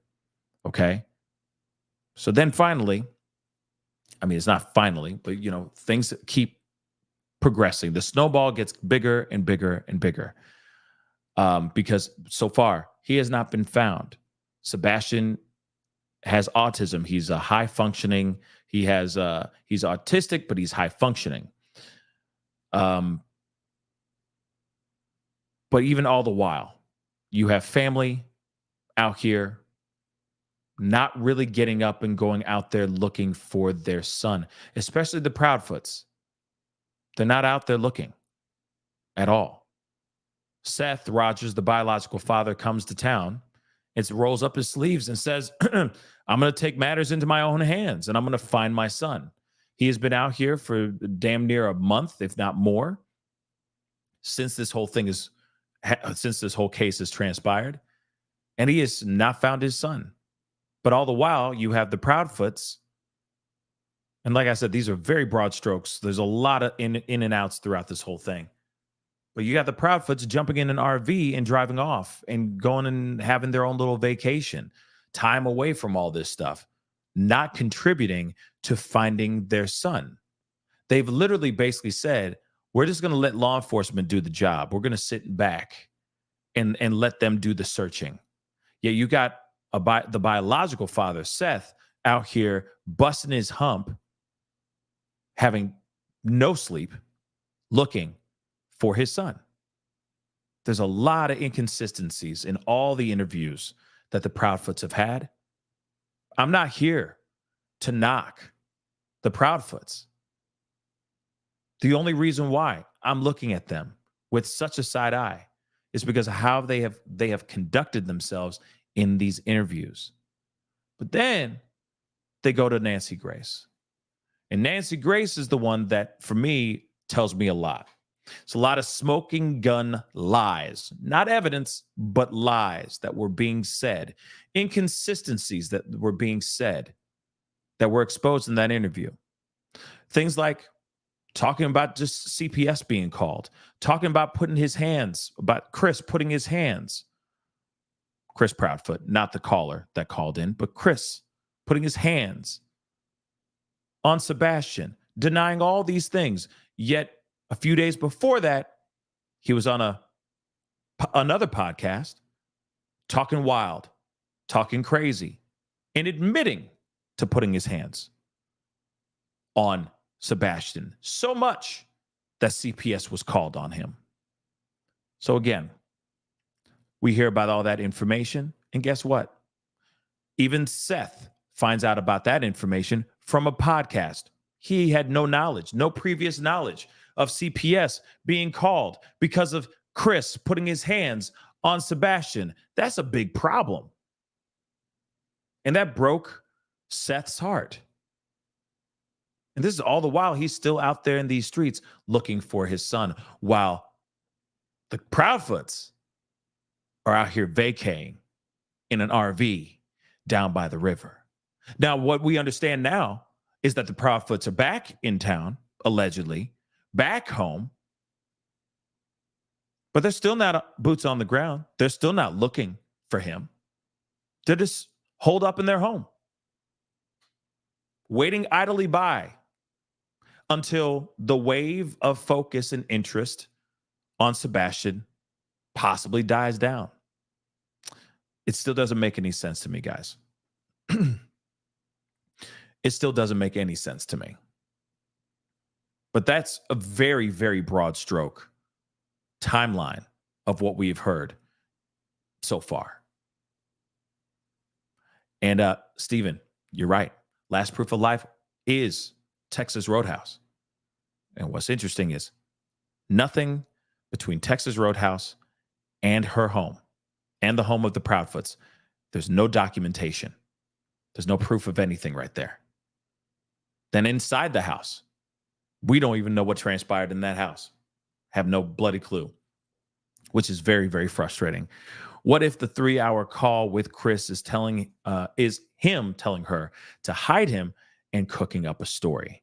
Have records been released on where Chris and where Katie were pinging? You know what? That's a very good question. And I know that there's a lot of people speculating that as well. I'm quite curious because that 3-hour call, it's a long 3-hour call. I get it that they are husband and wife. They're going to talk to each other all day long. They will miss each other, so on and so forth. If at that time Sebastian was missing, I could see Chris being like, hey, I'm not leaving the phone until we get this whole thing figured out. I can't leave. Like, I'm at work right now, but I'll stay on the phone with you. Let's figure this whole thing out, so on and so forth, right?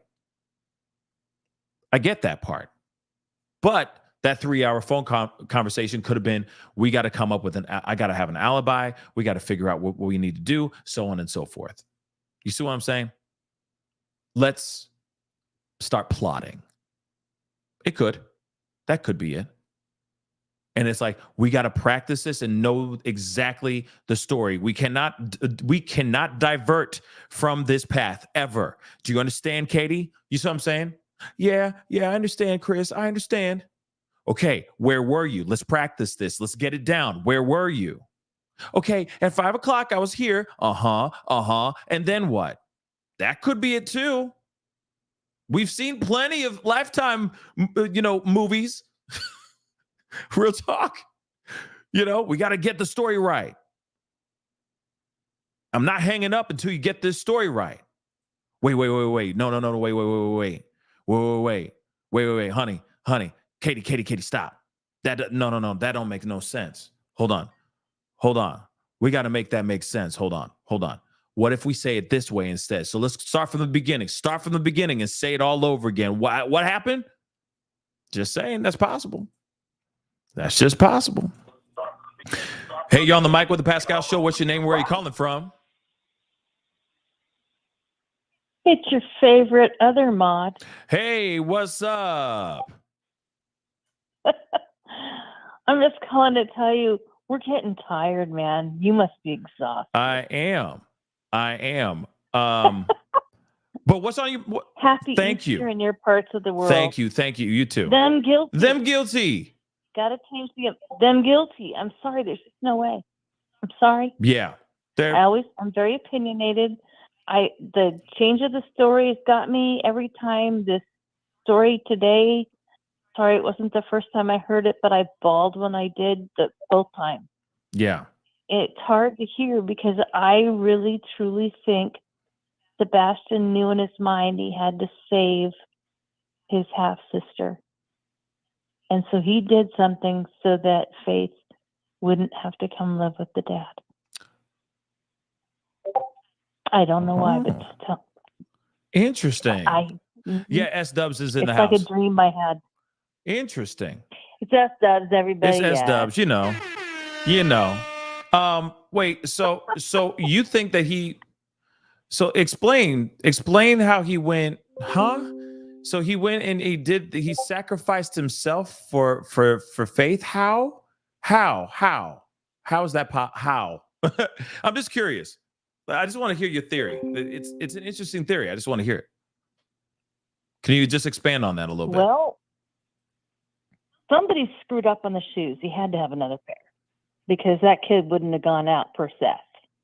Okay? Mm-hmm. So we're there. Okay. I think deep down in his heart, he felt that he was in danger, and he heard them discussing having Faith come live there and said, she's not coming here. She's not safe. I'm not safe. She's not safe. And I think he took off, and he thought he'd hide, but it's backfired, and now he can't be found. I think he's hiding somewhere. or at least that was his plan, and he thought he could do it by himself because 15-year-olds think they can do everything and they own the world, even autistic ones. And I got the feeling from his mother he was on the Asperger's side, which is very intelligent. Right. They just get frustrated easily and start to snap. And so he could have just been smart enough and actually pegged all this out.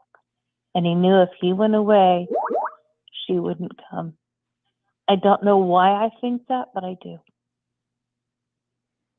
Interesting. You know what? I mean, it's a interesting theory for sure. It's an interesting theory. I don't think there's no wrong theories here, right? And that could be it too. I mean, the side that I err on is that he either kicked rocks because he was angry and he was tired of just being treated a certain way, and he ran off out of retaliation, or something sinister happened. But then in my mind, I'm going, if just on the side of if he kicked rocks independently as like a middle finger, right, as rebellion, then where is he? Why hasn't he shown up? I find it weird that he would get lost and then forever be lost. That's the part that I'm still kind of curious about. What are your thoughts on that, S-Dubs? Not 100% sure. Yeah. But I do have this other theory that somehow Mom got ticked off at him that night when they got home.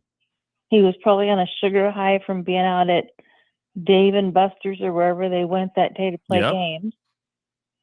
And trust me when I say that autistic kids react much stronger to sugar than everybody else. Mm-hmm. Any possibility she could have just snapped? Not so accidentally locked him out, and he just said, "Fine, I'll leave." That could be it too. And then he got himself lost, and it's been too long, and he didn't know how to make his way home. Okay, so then quick question. Then why isn't there a scent? Because if he's barefoot and he's 15, he's a boy. Just so you know, he had a very active day. He went bowling. He did all this other stuff. Like he had the best day ever, by the way. I mean, that's for at least from what I shoot, even for myself. And I am kind of like a grown, I'm like a grown kid, but still that sounds like one of the best days ever. A lot of fun, but very active. So I feel like, think about that. He's barefoot or, with his socks on or something like that. If he was locked out, if the mom was like, you're going to act like this, you're going to act a fool, then fine. Locking your ass out. How do you like that? And he was to kick rocks, then there would be a trail. The dogs would pick up his scent. He's a boy. He's got probably sweaty ass feet, smell like Doritos at that point. So I'm just being real. You know what I mean? Maybe I'm just talking about my own feet, but still, they'd be able to track his scent, wouldn't they? I would think that they would, unless they gave him the wrong shoes or piece of clothing for him. I don't know. Yeah, that's a good point. I can't figure this one out. This one's messed up. It's really jacked up.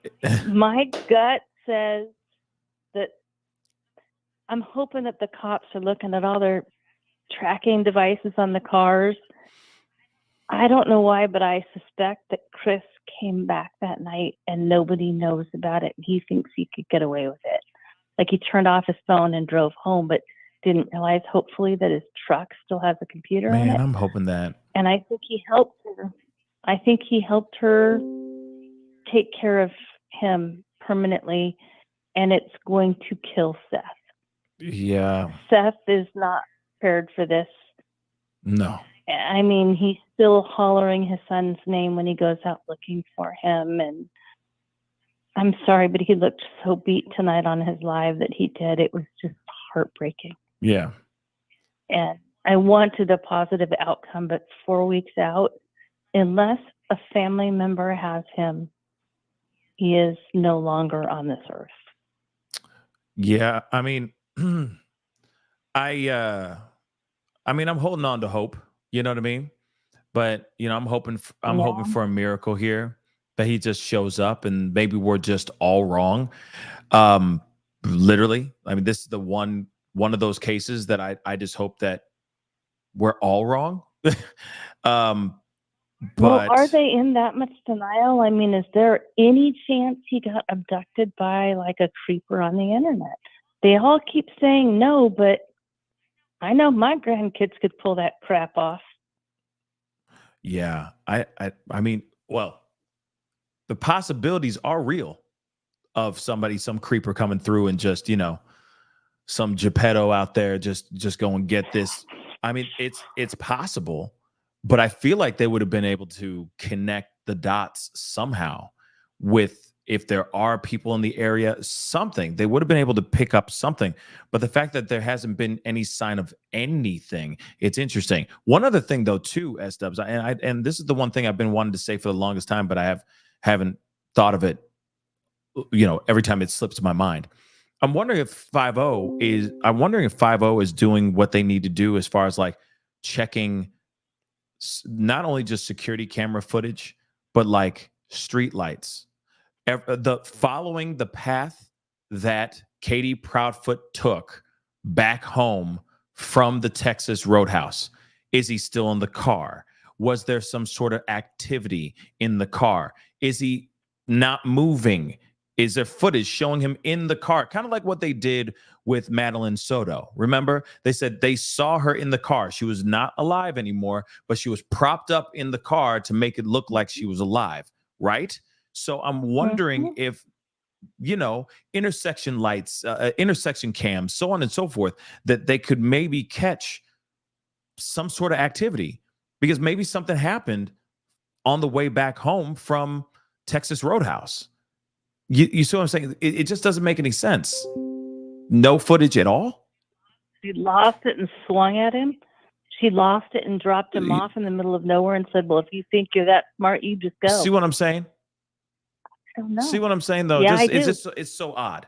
It's so odd. Whatever happened. Stuff is not adding up. Exactly. Whatever happened right after Texas Roadhouse.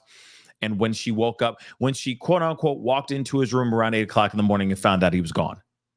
Something happened between that, and there's no footage whatsoever. That's weird. That's really, really weird. And then they still are going on vacations and stuff. Come on now. I don't know. No. You don't go on vacation. No, you don't. I know too many people who have freaking cameras of some sort all around their house. Outside, inside, Sure. You name it. Fortresses, for crying out loud, but they don't have any of them. How does somebody who works for Brinks not? Sus. My thoughts exactly. So, like I said, them guilty in my personal opinion, but this is one that I'm more than happy to be wrong. Like I'm more than happy. Like I want to be wrong. I'm like, please let me be wrong. I want this kid to come back home, because that conversation with Seth ripped my heart out. It took me a long time. Like last night took me forever to fall asleep, because how deeply affected I was, how deeply moved I was just hearing Seth.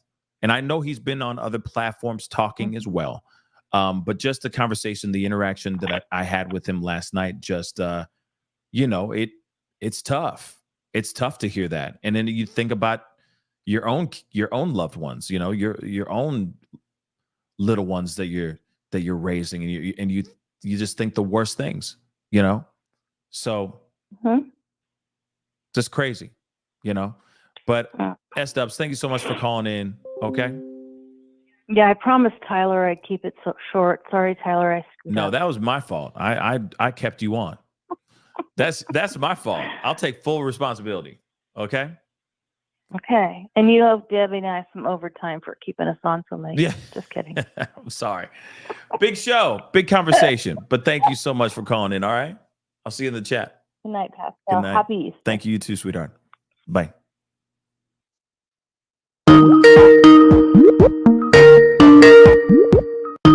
Hey, you on the mic with the Pascal Show. What's your name? Where are you calling from? Oh, hey, I made it through. First time caller here Hey. from Tennessee. But what's your name? Tennessee. Your name is Tennessee? Uh-huh. Okay. So what's on your mind? Speak on it. Okay, I've been wanting to speak on this for so long. Thank you for taking my call. No problem. Happy Easter, by the way. Thank you. Same to you. Okay, so I've watched these true crime stories my whole life. Right on. Okay, what I've learned is people insert little stories if they are involved in a crime or saw a crime. They have to insert these little stories. Okay, the little story with Katie is the whole thing about Sebastian waking up at 10 o'clock, making a noise, her saying something. To me, that's too much detail. That's too much of a, why bring that up when you have a missing kid? That's a good point. I mean, so then, what do you think? I think she's bringing in just a story to quote unquote cover up the crime. I think whatever happened then, and that's her take on it is to, went to bed at 9, something happened at 10, I gotta make up something. Right. See what I'm Yeah, I see saying? what you're saying. It's like I gotta add Okay. a little bit of something so that it seems that there's a little bit of mystery. You know? Oh, there was a thud. There was a thud, and then I made it. You know, I yelled up at him like, go to bed, bub. Hey, bub, Right. you awake? If you're awake, you better get your butt back to sleep. And then I went in and I kept reading my chapter.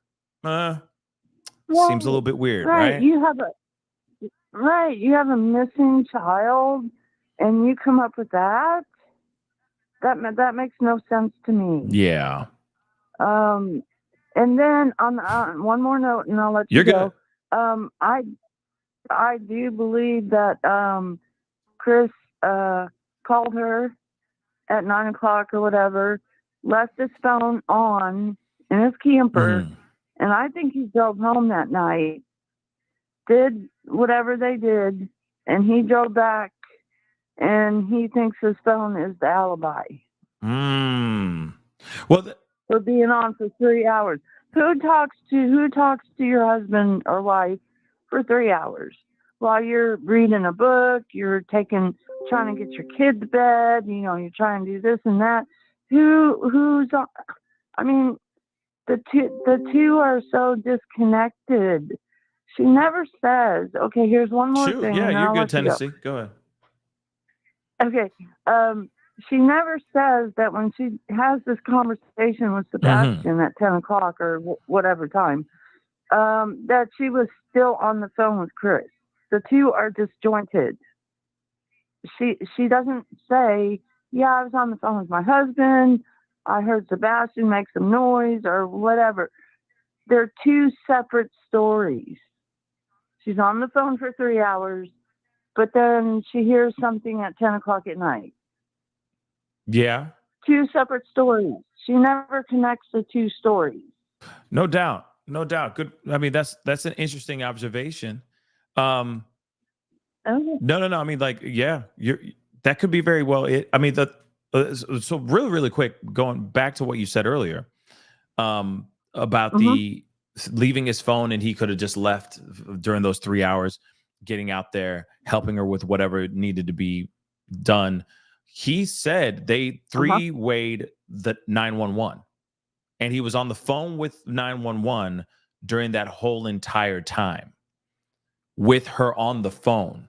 So if that is 110% true, how would he be able to leave his phone behind, get in a car and drive out there with her if he was still on the phone with 911 with her for a good portion of that time too?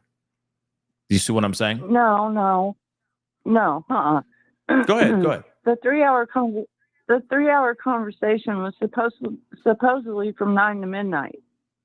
The 911 call or sheriff's department or whatever you call it didn't happen till after 6 in the morning. Right. It's a 3 hour drive. So from 9 to 12, he could have been driving. I see what you're saying. Oh. He could have been driving back to let's just call it Nashville, and then drove back to Memphis, And then at 6 a.m., which is very weird how Katie put it. Gosh, if I can remember it, how'd she say it? It was very weird. When I went, when I went to wake him, no, I You can't see, think. but you She see what said I'm it- saying? Do you see what I'm saying? Because the 911 call was made in the morning after Yes. After she found Yes. that he was missing. You see what I'm saying? So in the morning, she had a phone. She went in there, found that he was missing, then made a phone call to hubby, to Chris.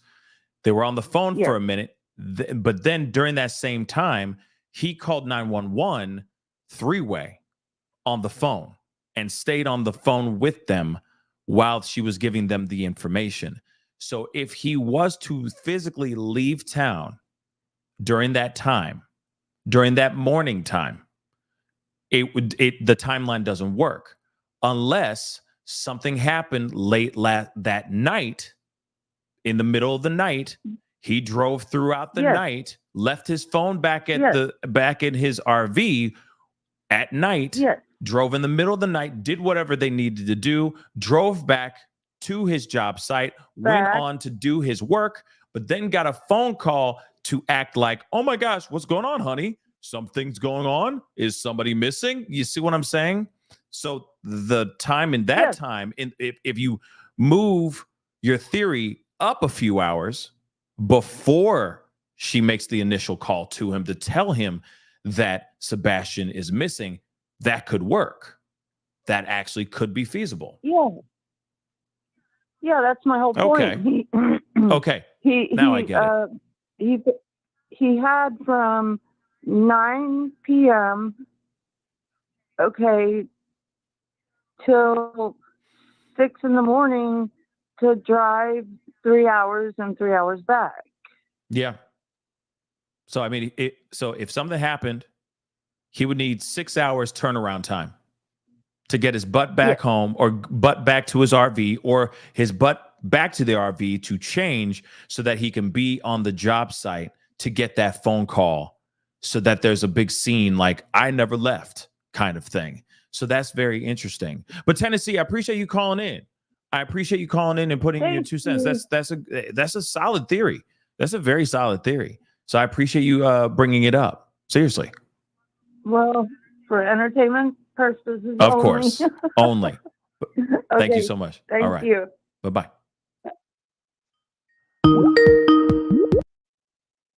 Hey, you on the mic with the Pascal Show. What's your name? Where are you calling from? Hey, it's Ava from chat. I'm calling from Virginia. How are you? Ava from Virginia. I'm good. What's on your mind? Speak on it. So I don't want to, speculate or anything, but I have 2 things that are really bothering me about this whole thing. Shoot. Enough to call in. Okay, shoot. I'm also a first-time viewer. Okay. So the first thing is the restaurant lie. So initially, I recall Katie stated that they had dinner with relatives, right? But then one of the relatives recently came out on Facebook, I believe it's the aunt, and so the last time that she saw Sebastian was at the grocery store. And he was happy and healthy and well, and that she didn't go to dinner with Katie and Sebastian. Oh.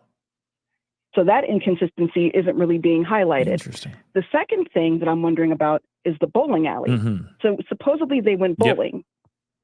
Well, when you go bowling, you have to sign out for shoes. No doubt. Unless he has his own shoes. Anyone just saying right, but there should have been some kind of, I'm kind of wondering if anyone's followed up on that, or it seems like the timeline is really off. And because there were inconsistencies and lies about the restaurant, it just seems a little sus, because it seems like the timeline of the events for that day just keep changing. I know we're talking a lot about the 3-hour phone call, but I'm still stuck on the restaurant and on the dinner at Texas Roadhouse. Yeah, the phone call and the bowling that's very telling, just to say, hey, is there proof of that too? I mean, I'm just saying that this is not a dig at Seth at all, but I would want to see every single surveillance camera footage of every place that he walked in with Katie at. I would just want to see all of it, Absolutely. just to make sure all of it is true, and also to make sure that nobody else is there with her. Because you never know. Maybe she was at the bowling alley and was hanging out with people at the bowling alley. What was being said during that place? Was there anything weird? So on and so forth. I'm just curious, about that. So that is interesting. And I would definitely want to know about that too. Then the dinner thing. The photo that's being shown like crazy is not the last photo of Sebastian. Correct. Just so everybody, like, some people just still don't know that. Some people think that is literally one of the last photos before he disappeared. And I think that was one of the a little bit of confusion that was spreading throughout the internet a long time ago. But that is not the last photo. That's from another time that they did a photo a long time ago. So and that's really misleading. It's very misleading. But what I would want to know, or what I would want to see, is, what happened in that restaurant? Was there anything that happened in that restaurant? And then, of course, I would want police to trace that car from Texas Roadhouse all the way back to the house. Every single nook and cranny, every single ring camera, whatever that this car passes by, I'd want to see it. You see what I'm saying? Because you never know. Maybe that car took a detour, took a long way, took the long route home, whatever it may be. It just something so that could, calm some of the thoughts in my mind a little bit. You see what I'm saying? Because it just doesn't make sense. That piece doesn't make any sense. But Ava, you got some very good points there, for sure. Very good questions. Absolutely. Thank you. You're very welcome. Yeah. Also, one other thing, really, really quickly. The other thing that I thought was weird is that on Nancy Grace, Nancy was asking them specifically about the dogs and where they're located in the home when they sleep, and what door they're near, and if the door was locked. And it was interesting that they stated that both doors were locked, as if they were never unlocked. The dogs never barked. Never. Yet, so when I'm thinking about the restaurant and the fact that it's not, like, it seems like a minor thing maybe to some people, but the fact that she literally felt the need to lie about who was at dinner is a huge, huge deal. And then you're talking about the dogs who didn't bark. The door is locked. Okay, so are you trying to indicate that he walked right out the door and the dogs didn't bark because it's him? And that's where you're getting this narrative that he walked out without shoes on his own? Because it just seems it seems very orchestrated is what I'm saying. It just seems very rehearsed. Well, Ava, I will say it's odd. It's very, very odd. Yeah. And see, that's the thing. The Proudfoots shouldn't be out here angry at nobody because there's too many indiscrepancies. There's too many inconsistencies. Right. They say one thing, then something else debunks it, so on and so forth. And that's the problem. If they could just keep with the truth and just give nothing but facts, then there wouldn't be any issues like this. There would not be the pushback. Thousands of y'all would not be tuning into this show and us getting phone calls. You wouldn't be calling in right now if they were just staying 100%, but they haven't, There should be one story, one unified story, and it shouldn't be sitting on Nancy Grace doing a bunch of yes, ma'am, no, ma'am, yes, ma'am, no, ma'am. Because that doesn't could not agree more. And that's the thing, though, too. Just so you know, go take a look at my video when I did the Nancy Grace reaction video. There is a huge moment where he even lies, even Chris lies about CPS and all that. He admits it on interviews. He admits it on about CPS being called on him because he was hurting Sebastian. But then he goes on Nancy Grace and suddenly he gets scared. And now he's like, no, that's not, CPS wasn't called on me. Yeah, quit lying. That didn't happen. It didn't happen. Quit lying, bro. He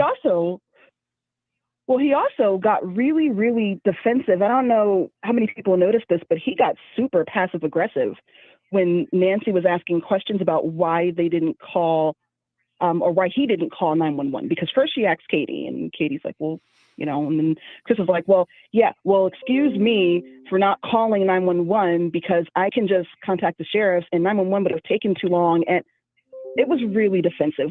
Right. I've never seen a parent react that way to, hey, can you just walk us through your thought process? No. It was just immediate.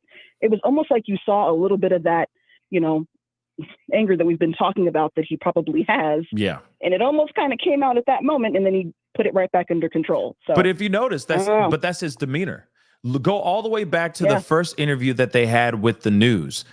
How he sits, how he's talking to the reporter. It's very defensive. It's very, like he's on the offense in a way. And it's like, yo, why are you so like chill, bro? Why you angry kind of thing? Like he's still going to act like he cares. He's still going to act like, oh, I miss that kid. And I can't wait to see his smiling face. Now he's going to have a whole bunch of people loving him now. He's going to have a whole bunch of friends.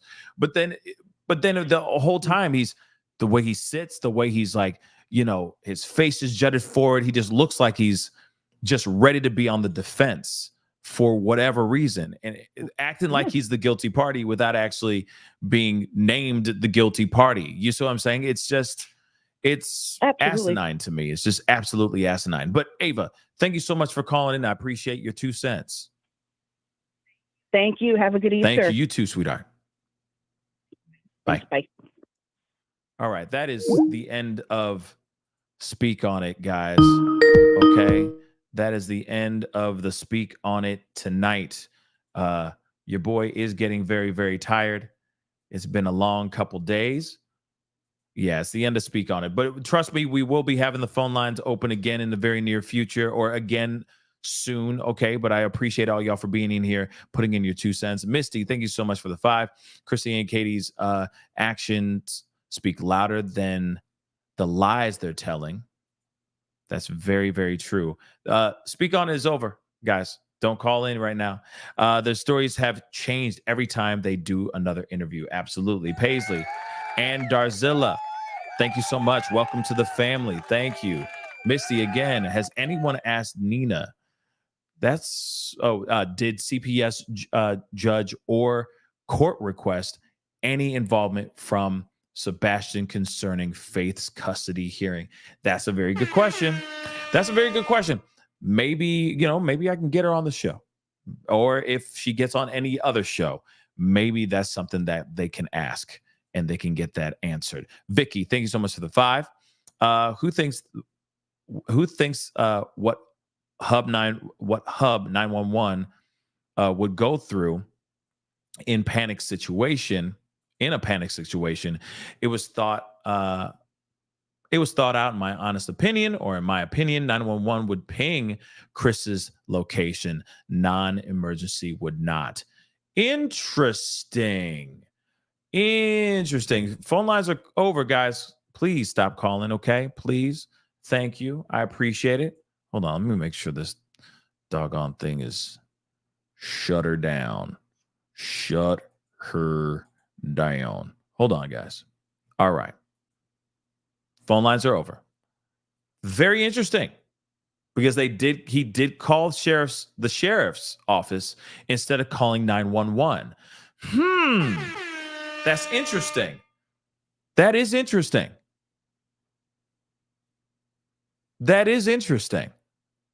Interesting theory, Vicky. We're going to have to think about that soon, or talk about that a little bit more a little bit later on. Charlotte Miller, thank you so much for being a member for the past 21 months, almost 2 years. Damn, that's insane. I think he showered, put on new clothes, and left. I hope to God I'm wrong. They're guilty like a mother lover. You know what? Oh my gosh. Several horns on that one. I agree. I mean, maybe he showered, but then, he would have left. He still would have left a scent. You see what I'm saying? There still would have been a scent of his essence somewhere. So so even if he was to shower, it still wouldn't make any sense. You know what I mean? They still would be able to smell something.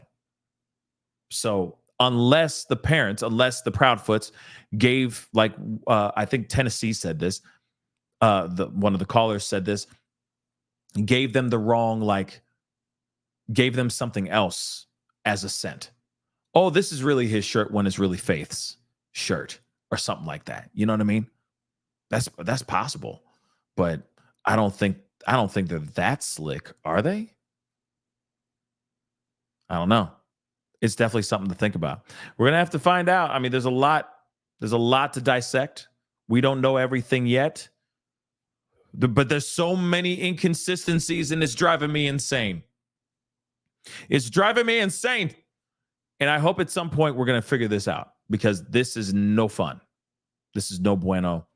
And we need to get down to the nitty gritty of this. We need to get to the truth. And that's why we're doing these. That's why we watch this. That hopefully that interview, because I'm hoping that will get us closer to some sort of truth. I see a pattern. I see a history of violence within Chris, and I see that he influences the people that are around him. I think he has a manipulative energy that is very infectious. And I think that other people get lost in his sauce. And I think that's what we're seeing right here. But I also think that he found a partner that is ride or die, and that agrees with his way of conducting things in and outside of the house. And I think Katie possibly embraced that way of child rearing. But again, no matter what, Katie is the last person to have ever seen Sebastian in the flesh. Sure, she could throw out, oh, I heard a loud thud, but a loud thud could mean anything. And that could just be her trying to throw the scent off of her a little bit. But at the same time, like I said, the math is just not mathing. No scent whatsoever. So you're telling me a ghost walked in there and just took him and evaporated into thin air? It just doesn't make sense, guys. The Proudfoots have a lot of explaining to do for sure. They most definitely do. Bandita, thank you so much for the $2 super sticker. Anyway, guys, that is the show. I really do appreciate all y'all for being here. Real talk, we got a lot of other stories and other conversations that we need to have. Man, I'm still looking and keeping an eye on the Diddy case. We still got a little bit of information about some other cases that we have kind of wrapped up, but they're still lingering.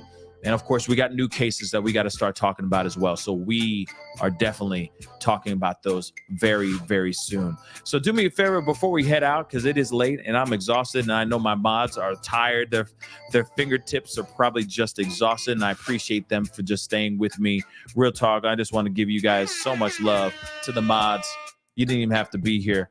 I appreciate you guys showing the support and being here. The energy is amazing. You guys are incredible. Real talk. Okay. But when your mod calls in and says, we're tired, it means it's time to go home. It's time to go to bed. So anyway, guys, I appreciate all y'all. You guys are incredible. Do me a favor, hit that like button down below. Hit that reaction button if you're watching on other platforms. That would be greatly appreciated. Don't forget to hit that follow button on Facebook, X. Follow me on TikTok. Follow me on Instagram. And of course, do not forget to crush that subscribe button as well. We're going to keep close watch on this case, so do not worry. If there's anything new that transpires, we will be talking about it. Trust and believe. I'm keeping a close watch on this. Of course, I'm in close contact with Seth. So if there's any new updates, he will definitely, I'm hoping he'll let me know as well.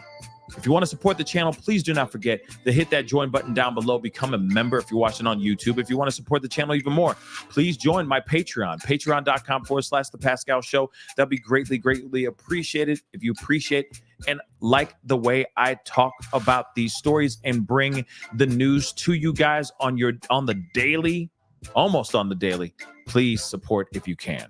That'd be greatly, greatly appreciated. Anyway, guys, it is time to get going. Oh, make sure those notification bells are set to all so that you know whenever I go live, whenever I upload, because it is random.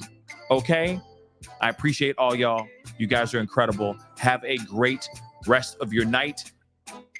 I may not be on tomorrow, so I'm just going to say it right now. Happy Easter to every single last one of y'all that are celebrating it, and just happy Sunday to every single one of y'all that are just enjoying the day off. Do something positive, do something relaxing, get some sleep in, do whatever it is that you need to do so that you're ready to be bright-eyed and bushy-tailed, ready to fight off Monday. Because Monday's coming.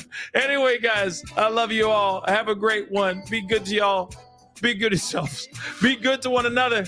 And I'll see you guys very soon. This is the Pascal Show. Bye.